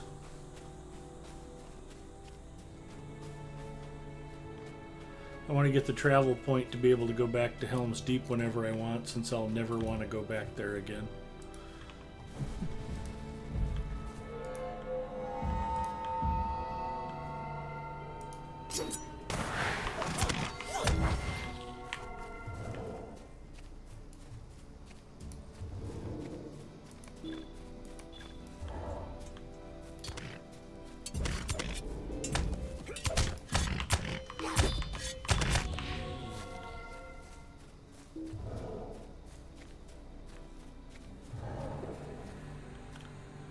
Ponton says players on Laurelland server did their version of the Olympics once. They called it the Harnkegger Games. I remember that, and did for several days with all kinds of games they created just using Lotro. I remember the Harnkegger Games.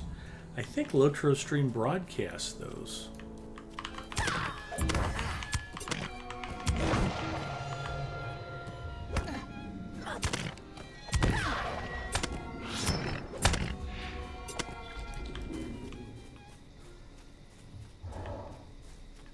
Someone asked about Olympics on the stream today, and Orion said that the Forester event kind of taught him a lesson about competitive events.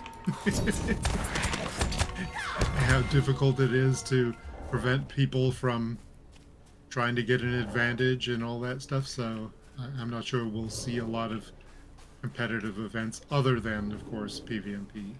Yeah, speaking as an Apex player, it's not just a Lotro problem. Good God.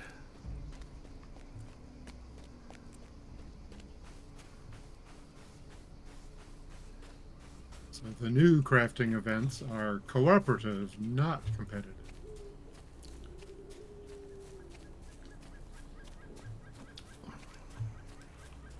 Well, I'm heading into the cave. We're getting close. Almost there. Any last wishes? So my first awareness of the Forester event had nothing to do with the event itself. It was a new character. I think it is my river hobbit, Paraseth, and I'm going back and forth between Combe and the forest, doing those quests. And you got And dismounted, I keep getting right? dismounted. Yes. Stop that! Yeah. So I determined that I'd have nothing to do with that stupid Forester event because it had already made me angry. Yeah, that really throws people for a loop. They're just riding along. It's like, you've been dismounted. Why? Or it blocked Well, you can't go here. You have to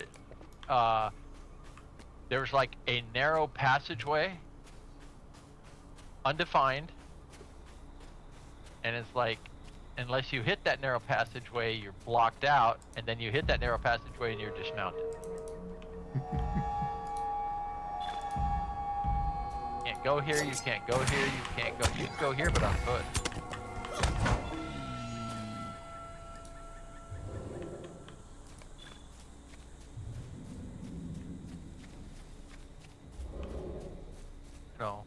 No signs, no banners, no warning.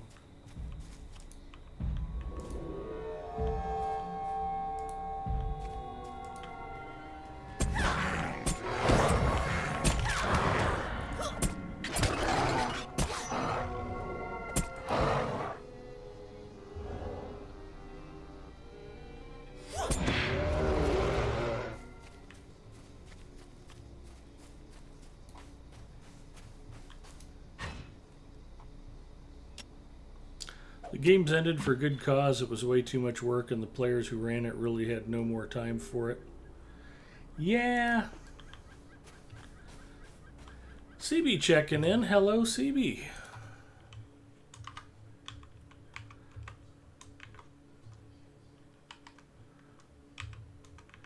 I've run into that at the airplane club too. You'll host an event and put something on, and people will show up and enjoy the event and be like, "Oh, you should do this all the time."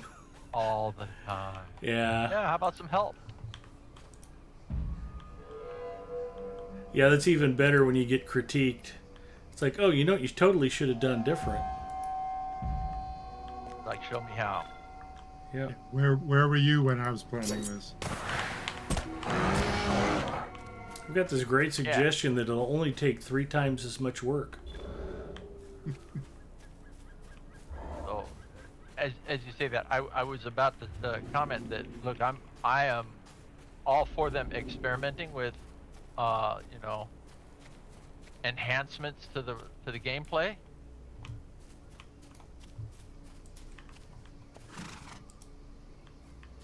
That can never be a really bad thing. Mm-hmm.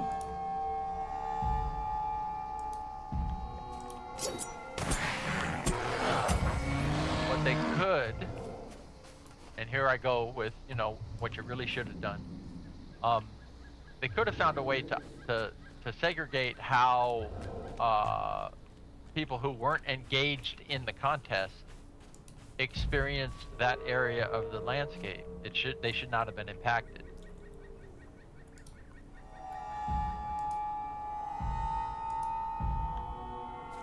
And I know that there is the ability to code the same piece of landscape to be different for different people, depending on what they talked about that actually on the stream today.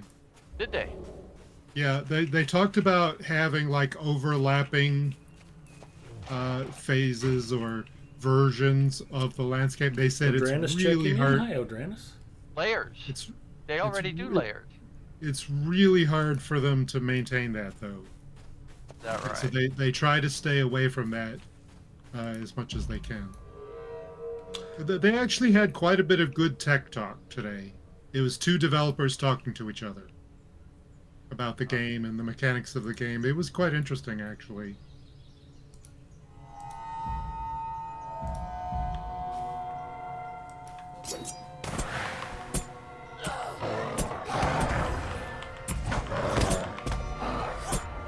And when I say developers, I mean folks that have been around even before Lotro, like for Acheron's Call.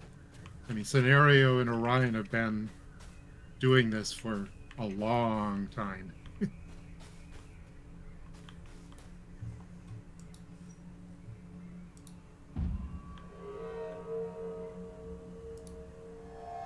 Although there's nothing more boring than a couple of techies yapping at each other.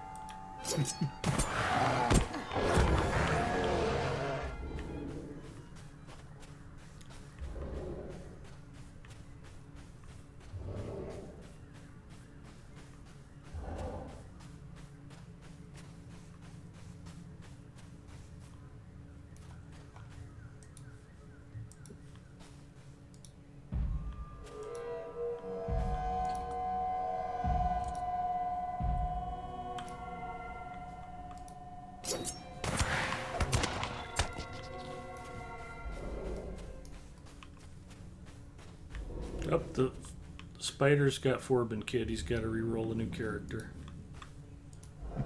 Yeah, I'll be there in a minute.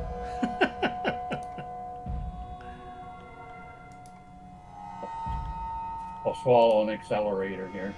There you go. Just do what I do. Roll up a level 1 and Valar it and come join us. That's your recommendation? Yeah, that's what I do all the time.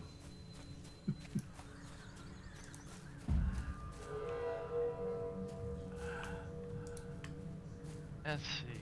Yeah. I remember watching you toss. Was it 3? Yeah. 3 Valars in the trash can. Yep.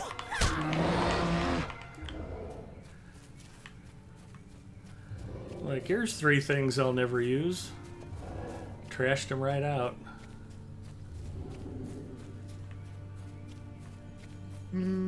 Okay, so as someone who hasn't done a lot of free-to-play stuff, why wouldn't you valor up some characters to be your grinding characters? For me, the whole point is to play the game. There's no part of the content that I don't enjoy. If I need more characters, I just start at level 1 and go. It's not like I don't know how to go through the content I've done before. It's not like I don't enjoy playing through it again. I never got the point of Valarian characters. I get it to the point where, and again, I'm on every free-to-play server, so it's not really applicable for me. But if I normally play on Arkenstone and Crick Hollow, and somebody's like, hey, you should come and join our group on Gladden, we're level 90, and you've already played that character class before, go ahead and Valor. There's nothing wrong with that. But, and I know they've improved it, but it used to be you'd have to put almost as much work in straightening out your Valard character as if you'd have just played him from scratch anyway. That's gotten better, but the whole system was, and again, Standing Stone deserves to make money, so if you're buying Blessings of the Valar, great, thank you for supporting the game. But, I mean, it's just, you know, it's like, if that's what you want to do, it's your game, play it your way. Just for me personally, it never had any appeal, just because of my playing style, and I will confess to having been suggested that I might be a little more patient than the average video game player. But yeah, a long time ago I did a fundraising stream where I leveled a brand new character from 1 to level 40 in a day. 12 hours. It's like, it's not hard to do.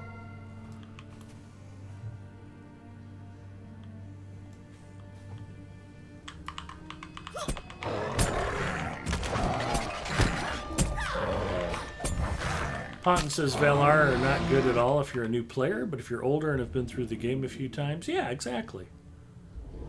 Zinger says, yeah. I remember the horror in people's eyes the last time you saw a Valar. Well, and I get accused of hating on people who Valar their characters. Not saying that at all. There's certainly times and places for it, but there's pitfalls to doing it too, and as long as you're aware, you know, you can't. If you've never played a Warden before and you want a Valar one up to level 130, terrible idea.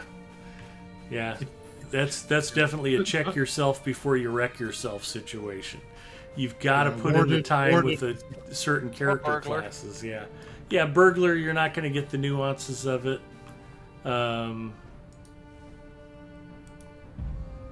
Even Hunter, Champ, Guardian, you're probably just fine. Yeah. So I did exactly what you said, was joining a group on a server I'd never been on before, and they were just getting into Moria, and so I Valared a character to 50, and this was early in those days, not in like the first year of them. They had already made some small adjustments to it, but not many. Mm-hmm. And yeah, so with the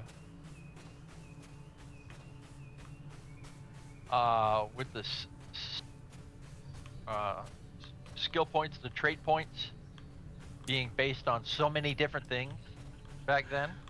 Mm-hmm. There was a ton of things to go back and do anyway. Yeah. But also, their first iteration of, oh, you know, you haven't gone through all of the prereqs, but we're going to give you LIs anyway, was a train wreck. Yep. You couldn't get into Moria properly. Right, because you hadn't phased the Black Pool area. Right. So you had to go back through the intro area, do it through the Black Pool. You had to go back to Rivendell. And the problem is, you already reforged it. So you I got can't caught in reforge that it. loop, yeah. So you gotta go. So you gotta go out to Erigian and beat the heck out of Dunlendings and wolves and trash out there for 10 more levels worth of your LIs, so that you can go back to Rivendell and get them reforged by the guy, talk to the other guy, and then go back to Akad Dan. Yeah, it was and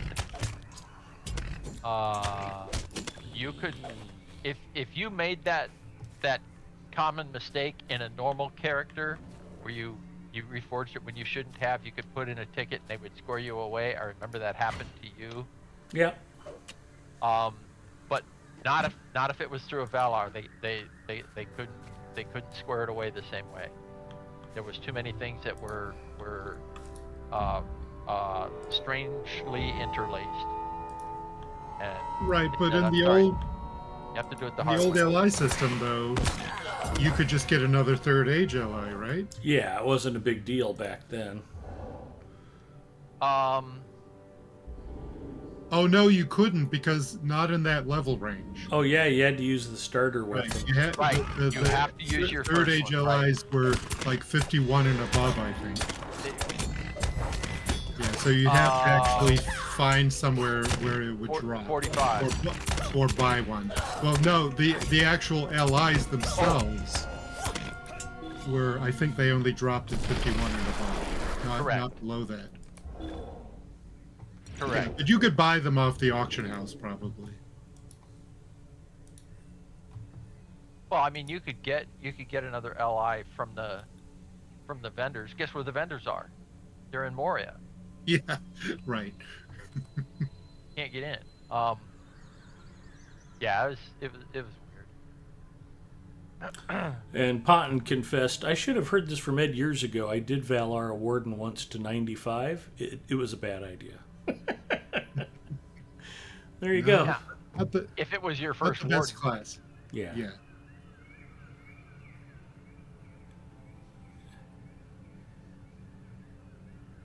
And I know I've told the story before about the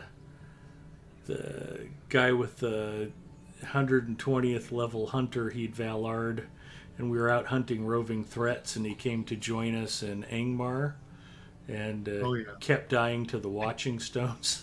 dying to the Watching Stones. Yeah, at level 120. And then You're a Valar without telling me you're a Valar. yeah, a week or two later, he wanted to join us again, and we're like, "You went and did the storyline quest, right? And you got that fixed?" "Oh yeah, I'm good to go." And then came out and died again. It was like, oh, not mentioning names. Well, I think I've seen 130s that also did that, and they hadn't Valard. They just never bothered with that quest line. Yeah, that happens. Yeah.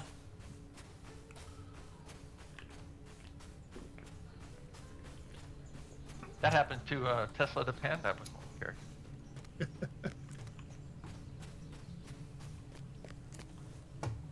She's still streaming at all?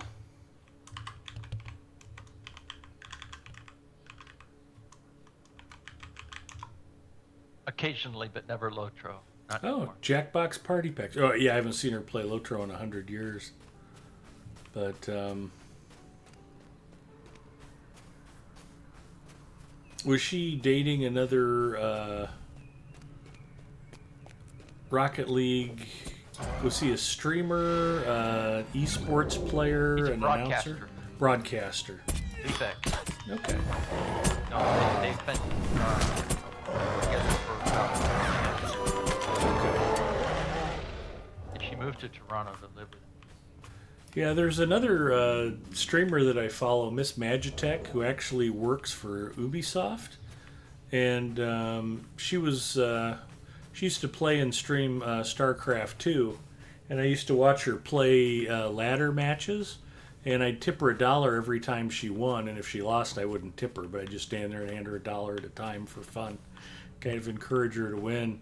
and she started dating a StarCraft 2 broadcaster, and I think when they broke up, she quit playing StarCraft 2 because of it. So, don't let a relationship gone sour affect how you game, people. There's a lesson there. And vice versa. Yeah, I remember the crazy old stories like, oh yeah, my wife and I had been together for 10 years, and then she met somebody in our guild playing EverQuest, and she left me.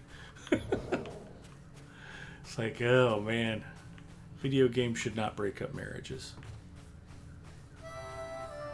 I know they start a few.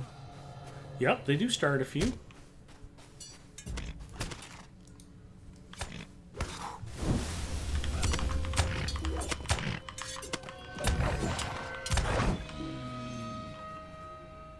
Yeah. A friend of ours, she got married from Asheron's Call. Oh, Way very back nice. then.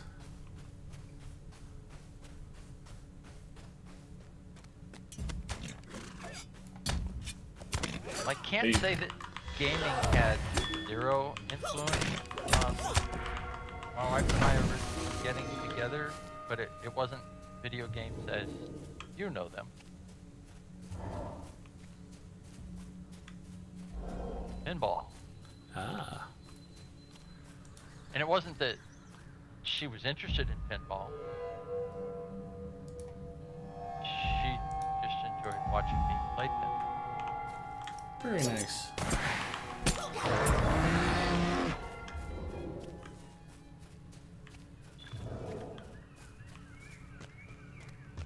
Yeah, they used to spend all their time on the eastern beach there in one of those cabins talking, and then they started sending mail and eventually met up.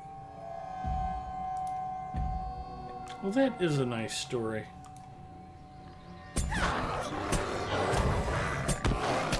Yeah, more like girlfriend ate a bunch of non-snacks. They were all jealous.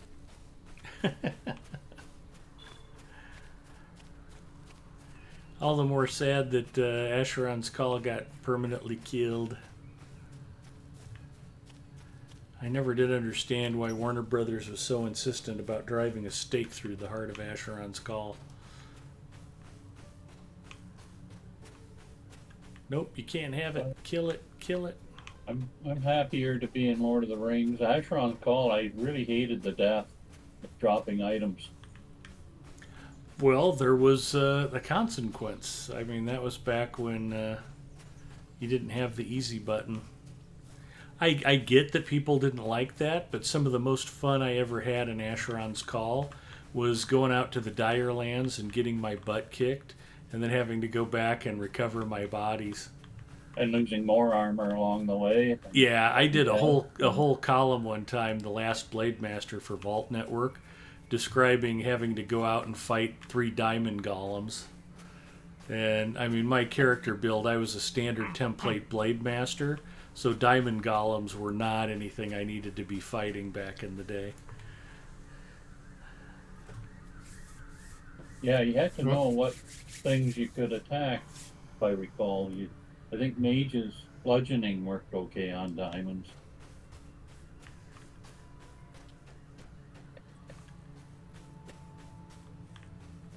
I think it was Asheron's Call that they were talking about on the stream today. But one trick that you could do in some game was that you could create a house and drop it on somebody, and that would kill them. And since it was your house, all their items would now be considered your items. So, Well, that was an Asheron's Call because the housing was permanent on landscape. okay. Oh man, I remember when housing came out. I was fortunate enough to get a little cottage out along one of the travel routes, and there was way too few houses for as many players as wanted them. It was a severe housing shortage when it first launched, and man, people were just complaining and just bitching up a storm about it back in the day. And I was always just like, in fact, another column that I wrote for Asheron's Vault back in the day, my best friend played a character, Gunthar the Punisher, who was in our allegiance. And he was playing and logged out his character but didn't shut down the game, and he walked away.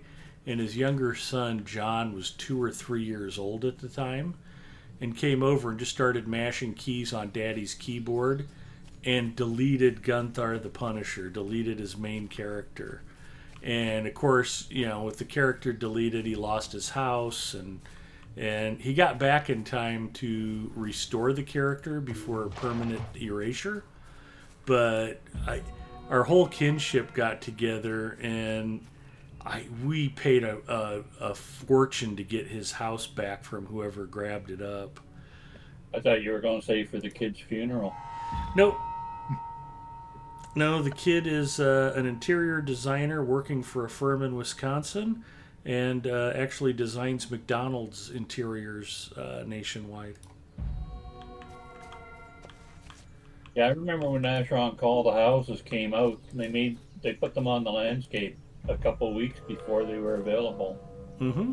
and so you could run around inspecting them and just seeing which ones, you know, were close to where you wanted to quest, and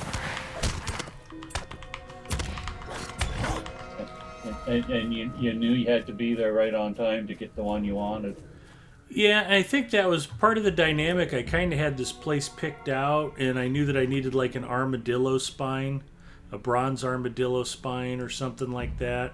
Because you had to have a special drop item plus currency to purchase the homes. And I had whatever the rare drop was, so when they opened up, I was just able like, oh yeah, this is the house I wanted. It's available. Here's the item. Let's move in. And that was not the experience for most of the players.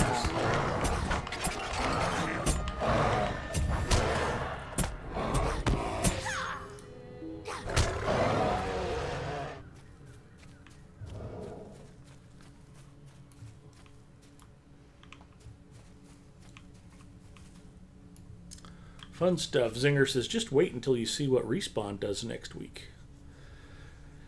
A lot of talk about that. I think they were talking about jacking up the prices of the battle pass, and everybody was all mad. And it was like, hey, why don't you do something about all the damn cheaters and hackers and quit worrying about getting more money out of us for the battle passes? Oh, Apex? Yeah.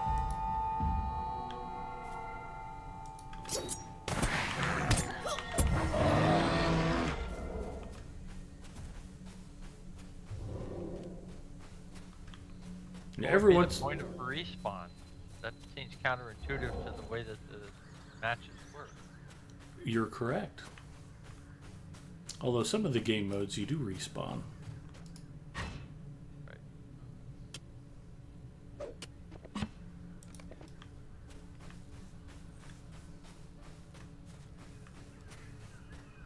My first MMO experience with a primarily text Gemstone. Although there was a space on your interface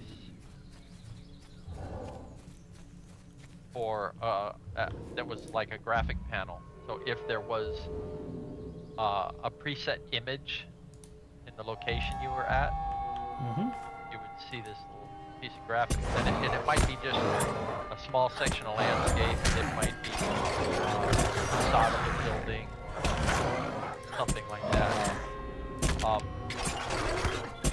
Usually, you didn't pay a lot of attention to it because it wasn't really integral to what was going on. The vast majority of things were in the text, and you really had to be paying attention to the text flow. Especially for use, you could color code phrases that you wanted to make sure you saw, so that they would highlight as the text flow went by. Anyway, when they introduced houses,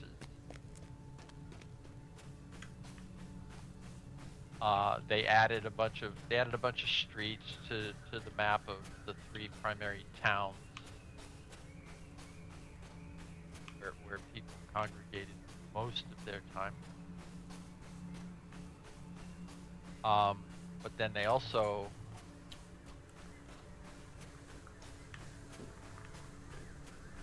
gave you the opportunity, if you bought a particular lot, let's call it a lot, Mm-hmm. that you could, by paying a fee, get a custom description. And they did that with a number of things. At certain times, they would have high-end merchants where you could buy top quality gear, and if you paid like 15% extra, and I'm not talking real dollars for those, you could get a custom description of a weapon or some other thing, so that if you showed somebody your weapon, but in the case of the house, it was real money, and if you paid the real money extra fee, you get a custom description, and if you had the ability to get a graphic, you could have a graphic applied. So anybody who went to the space where your house was located would see the custom graphic of your house and the description of it.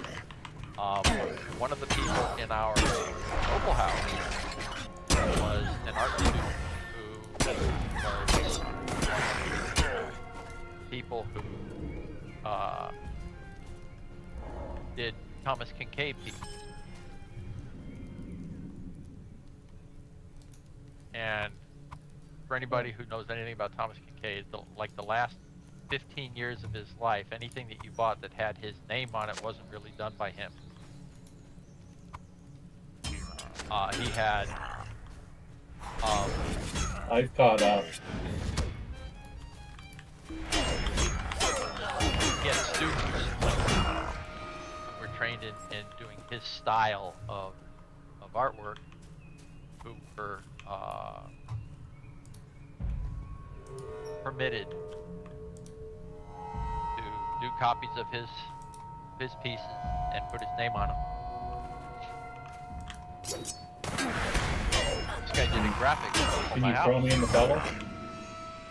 Yeah, absolutely. So I had this amazing description of this cottage-style house, and he did a Thomas Kincaid-style cottage graphic for the house. Pretty awesome.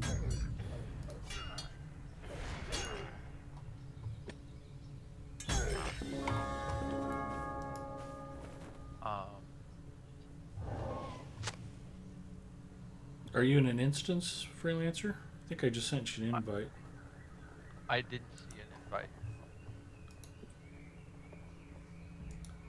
Forbin Kid is ready to hunt orcs.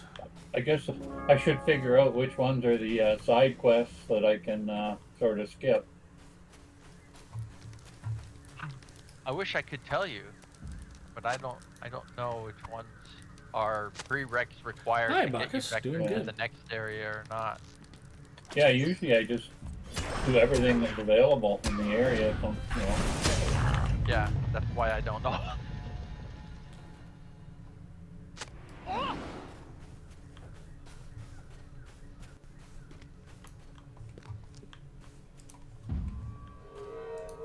I figure the repeatable ones I can maybe skip.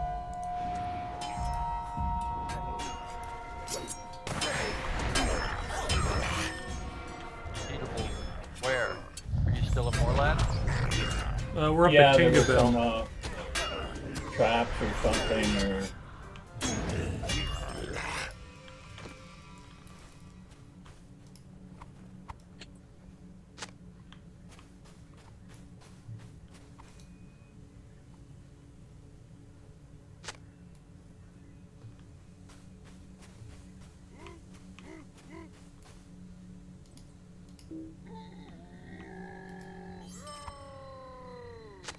Pon says, okay, gotta be off. have fun storming the castle. Ponton, have a great weekend. Hopefully we'll get to talk to you again soon.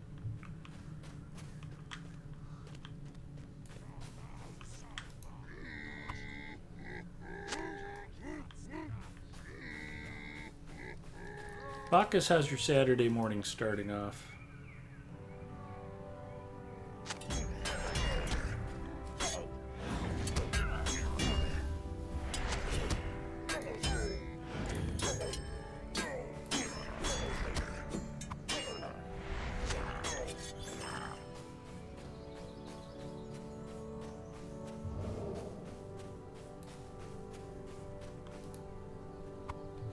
Too damned early, given I only had about 3 hours of sleep.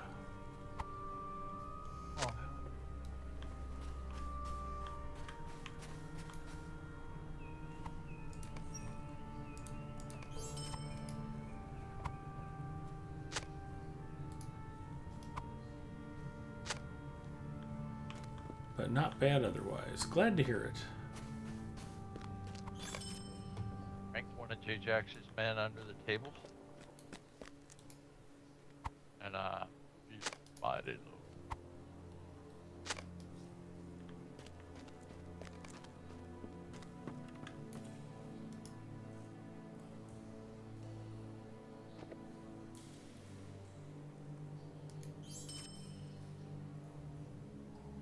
Club of Finesse.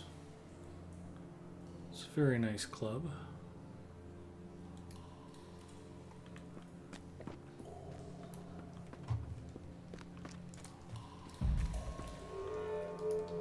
Ooh, green gemstones.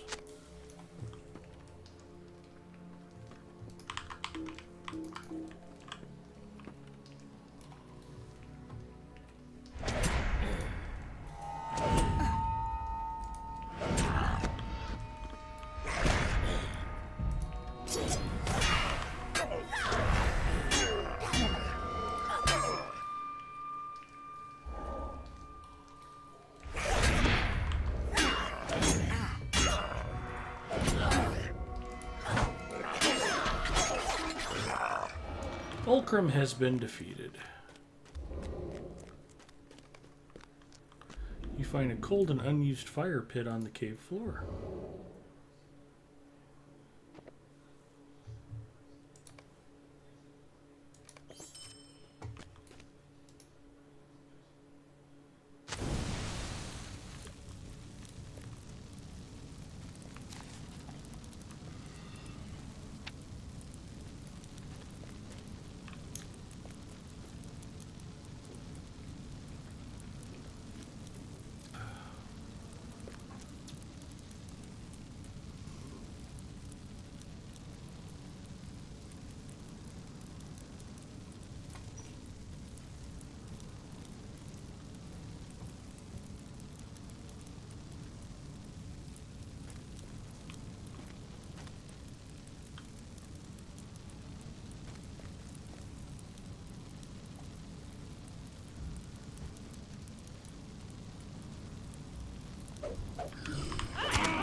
One more orc blade.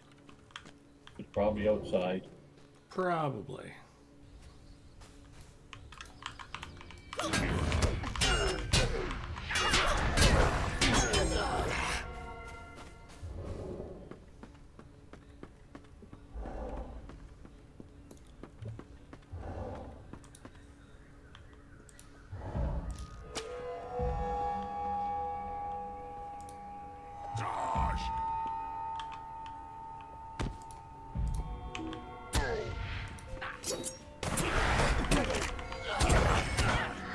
He did not make it.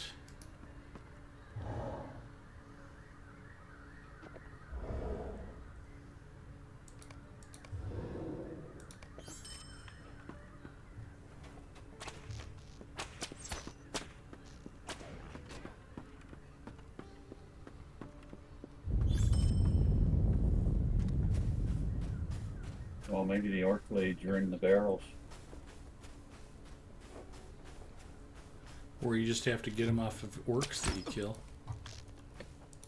Well, they don't show up when I hover over them. This guy only has a hole. Did you just miss a barrel somewhere? Yeah, probably. I went through the front part pretty quick.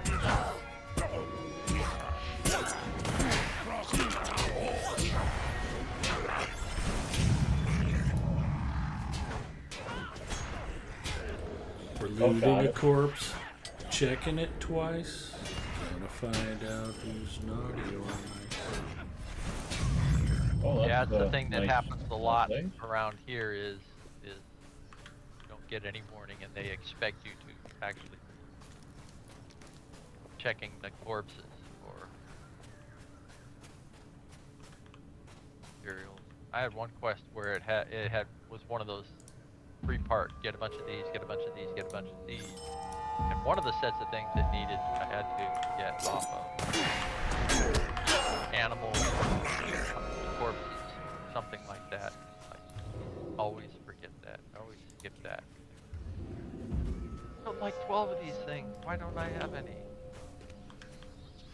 What was awesome Manual. was while we were waiting for Forbin Kid, we were just running around killing bears, and I actually got Beast Slayer completed just by happenstance. Well, I guess I can't follow you down that road. You're on You your tried to own. trick me again. Yep. Fool me once. There, I just went around. You can have that bear all to yourself. Thank you. You'll make a lovely rug. We ride for that one place where we turn in our Tingo Bell quests. Happily enough, all those bears we killed grew back.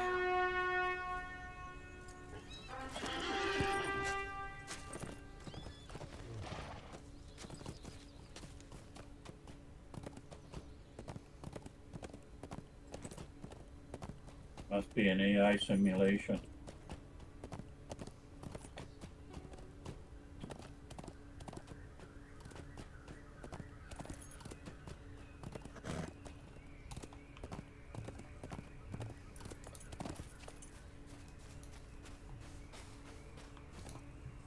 Gondor needs your aid.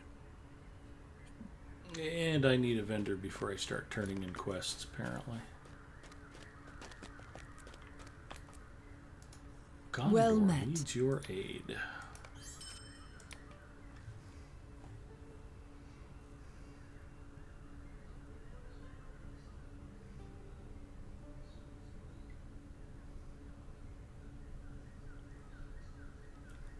Where was Gondor when the Westfold fell?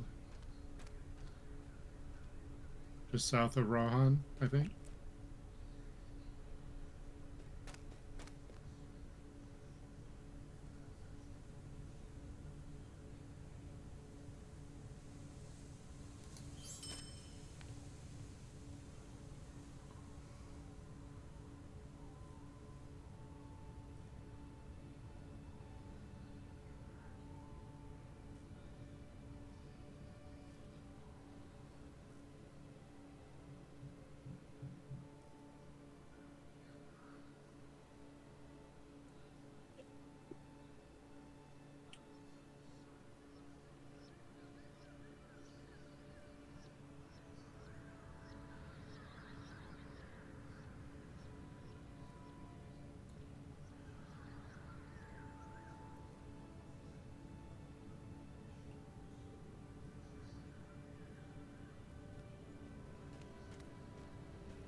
Have you heard the rumors of enemies pressing in from all sides? How may I help you, friend?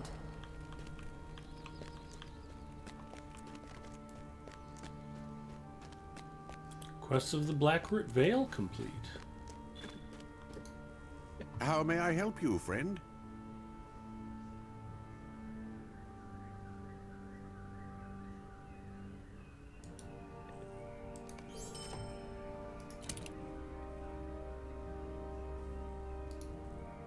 How may I help you, friend? Find and confront Nerzus about the invaders of the Blackroot Vale.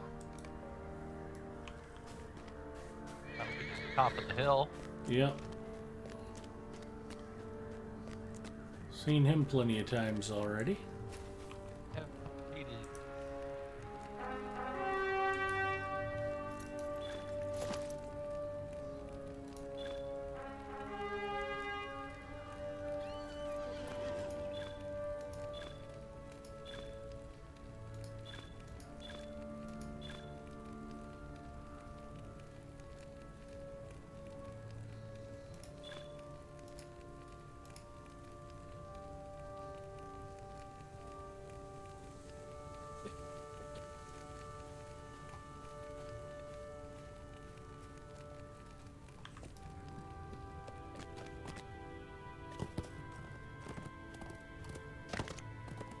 Poteen is heading out. Poteen, have a good night. I'm sure I'll get to talk to you more this weekend. Have a good one.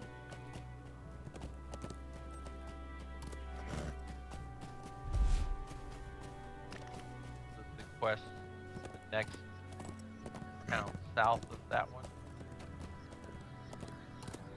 Ajax.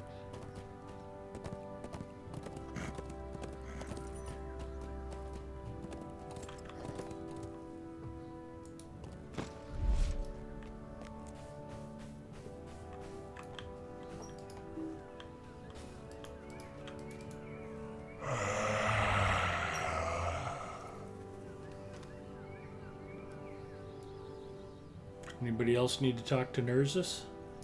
I do. We'll wait for you. Now.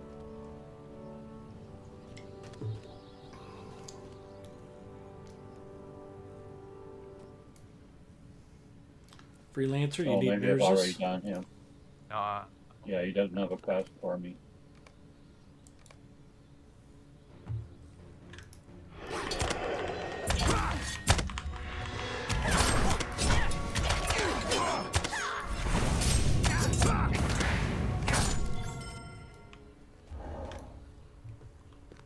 He didn't make it.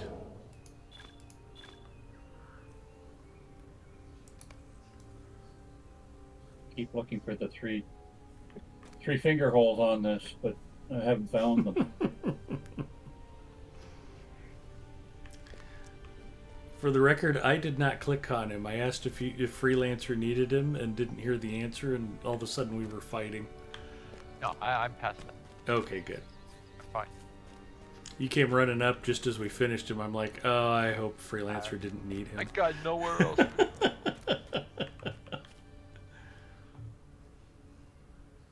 Alright, pop quiz, name number. Officer and a gentleman. Officer, gentleman. Mayonnaise.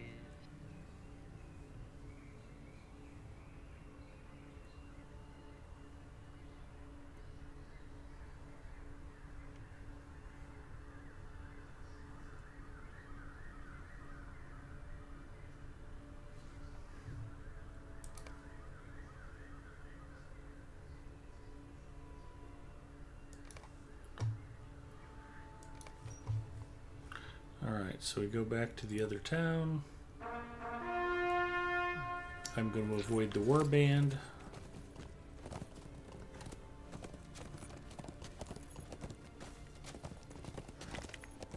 A lot of the traceries that you pick up, do you just melt them down, most of them down, or Which ones? is there some other use for them, like the traceries, the blue traceries even? I usually melt them I don't down. think I've Seba Vine says, hi there, hope you're doing well today. I am doing well, thank you.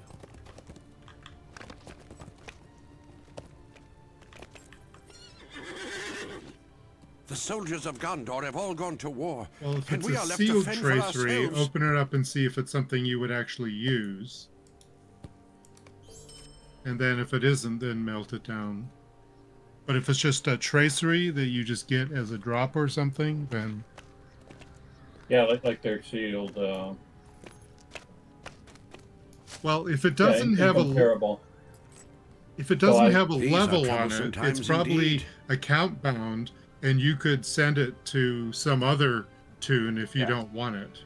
Yeah, these are all bound to account, but they're level 86, so Oh, I don't okay. have If they're anyone Oh, else. the 50s right, and the 86s, yeah, you can most So put you them just open them and down. melt them, unless Yep. you These the are one troublesome times indeed. in 20 that you can use. Exactly. Yeah, but if they just show the minimum level 45, item level 50, they're really open-ended. They can be for their whatever level that Any level, yeah. the tune that opens them is. yeah, I've been sending all those unleveled ones to my main on this server. Yep. Well, Are now, they the ones that say 45? yeah, Well, it's a They- minimum of it'll 45. say minimum minimum 45, And they're and it'll good. say item level 50, but that's bogus. It becomes item level whatever the Oh, tune okay. that opens it is. Yeah, I found that confusing. I know. So, same for tokens. So, like, I've got a bunch of incomparable tracery tokens. I'm holding on to on Crasher right at the moment. I'm holding on to them for, what is it? 106 is the next major reforge. That's the next tracery level. The next band, I think. tracery level up. Yeah. So I'm holding on to those for that, and I don't bother with trying to go above blue. So I have 11 incomparable tracery tokens waiting for that. So that'll make the next build not too difficult. What news do you bring, traveler? But if I get any legendaries, I send them to one of my top 3 level tunes, because that's about the only way left to get them. Except for the 2 or 3 that you get through a reward track, which I need to double check. Yeah, I have one legendary here in my inventory right now. 18 days left, people. Yeah, and I've got like 7 in beyond 100.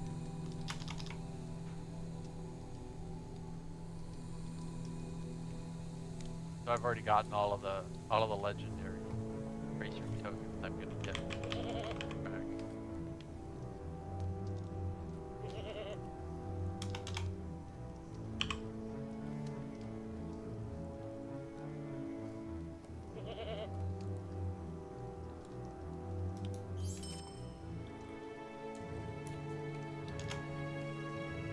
My hunter Kreldor is everything is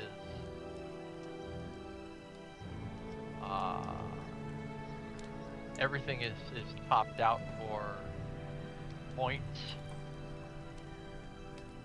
He's got 3 traceries that aren't gold.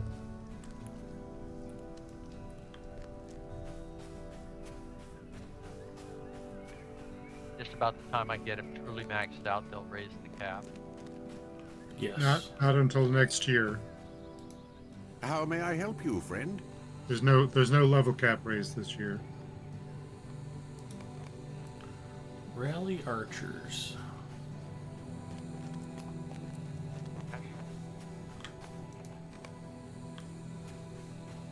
Valley Archers.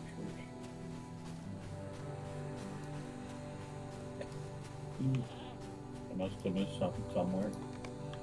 Didn't get it.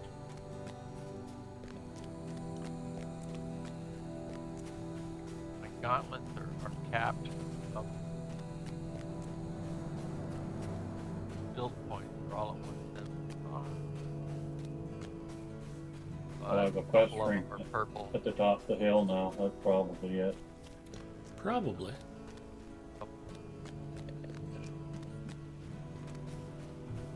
It's I'm going to go 9 roll that feet. ball down. I'll head it this way.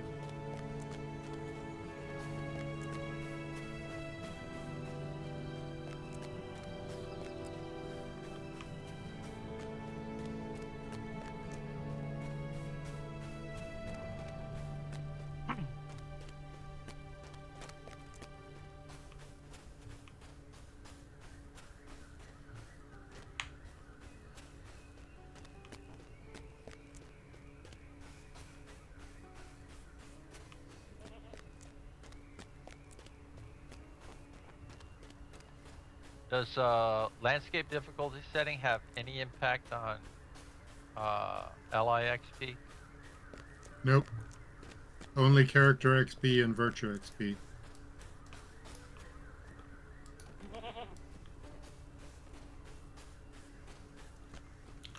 Okay, I've rallied my archers.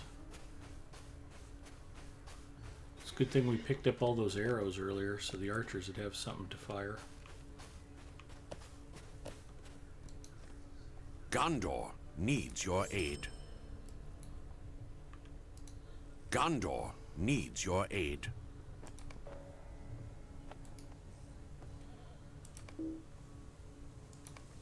And it's another solo instance. And since we have to break fellowship, I'm probably going to go ahead and call it right here. Mrs. M and I have to be up in less than 5 hours, so it's probably a good stopping point for me. My thanks to Freelancer, to Forbin Kid, to Egarther. Appreciate all you guys joining me.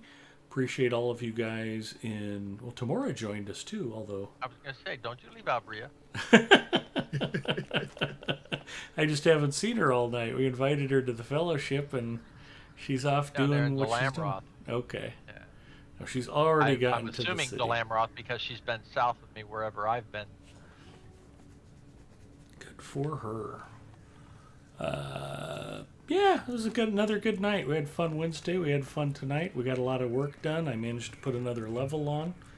Nothing wrong with that. So I appreciate all you guys hanging out with me, and I appreciate everybody who hung out with us in chat tonight. Hope everybody has a great weekend, and we will talk to y'all again soon. I'm done with my Apex Legends Battle Pass. I may not be playing Apex tomorrow night. So come on by my personal channel, we'll see what's going on. Even I don't know what I'll be doing tomorrow. Sleepy Dog TV is streaming Lotro. I don't see French Girl Gaming or El Galadwin. So we might just go raid Sleepy Dog.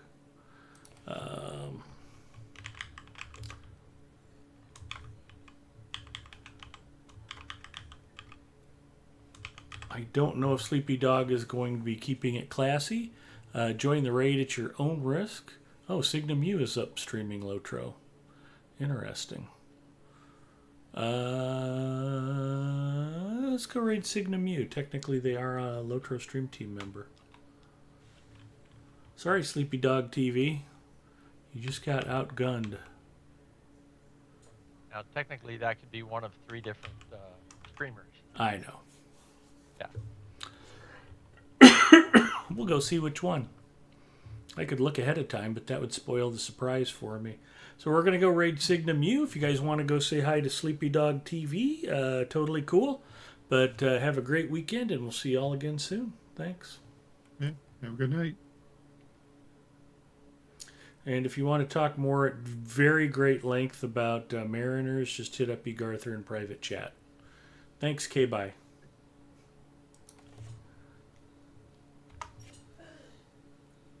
Now, until I actually get one going and start figuring out how to make it.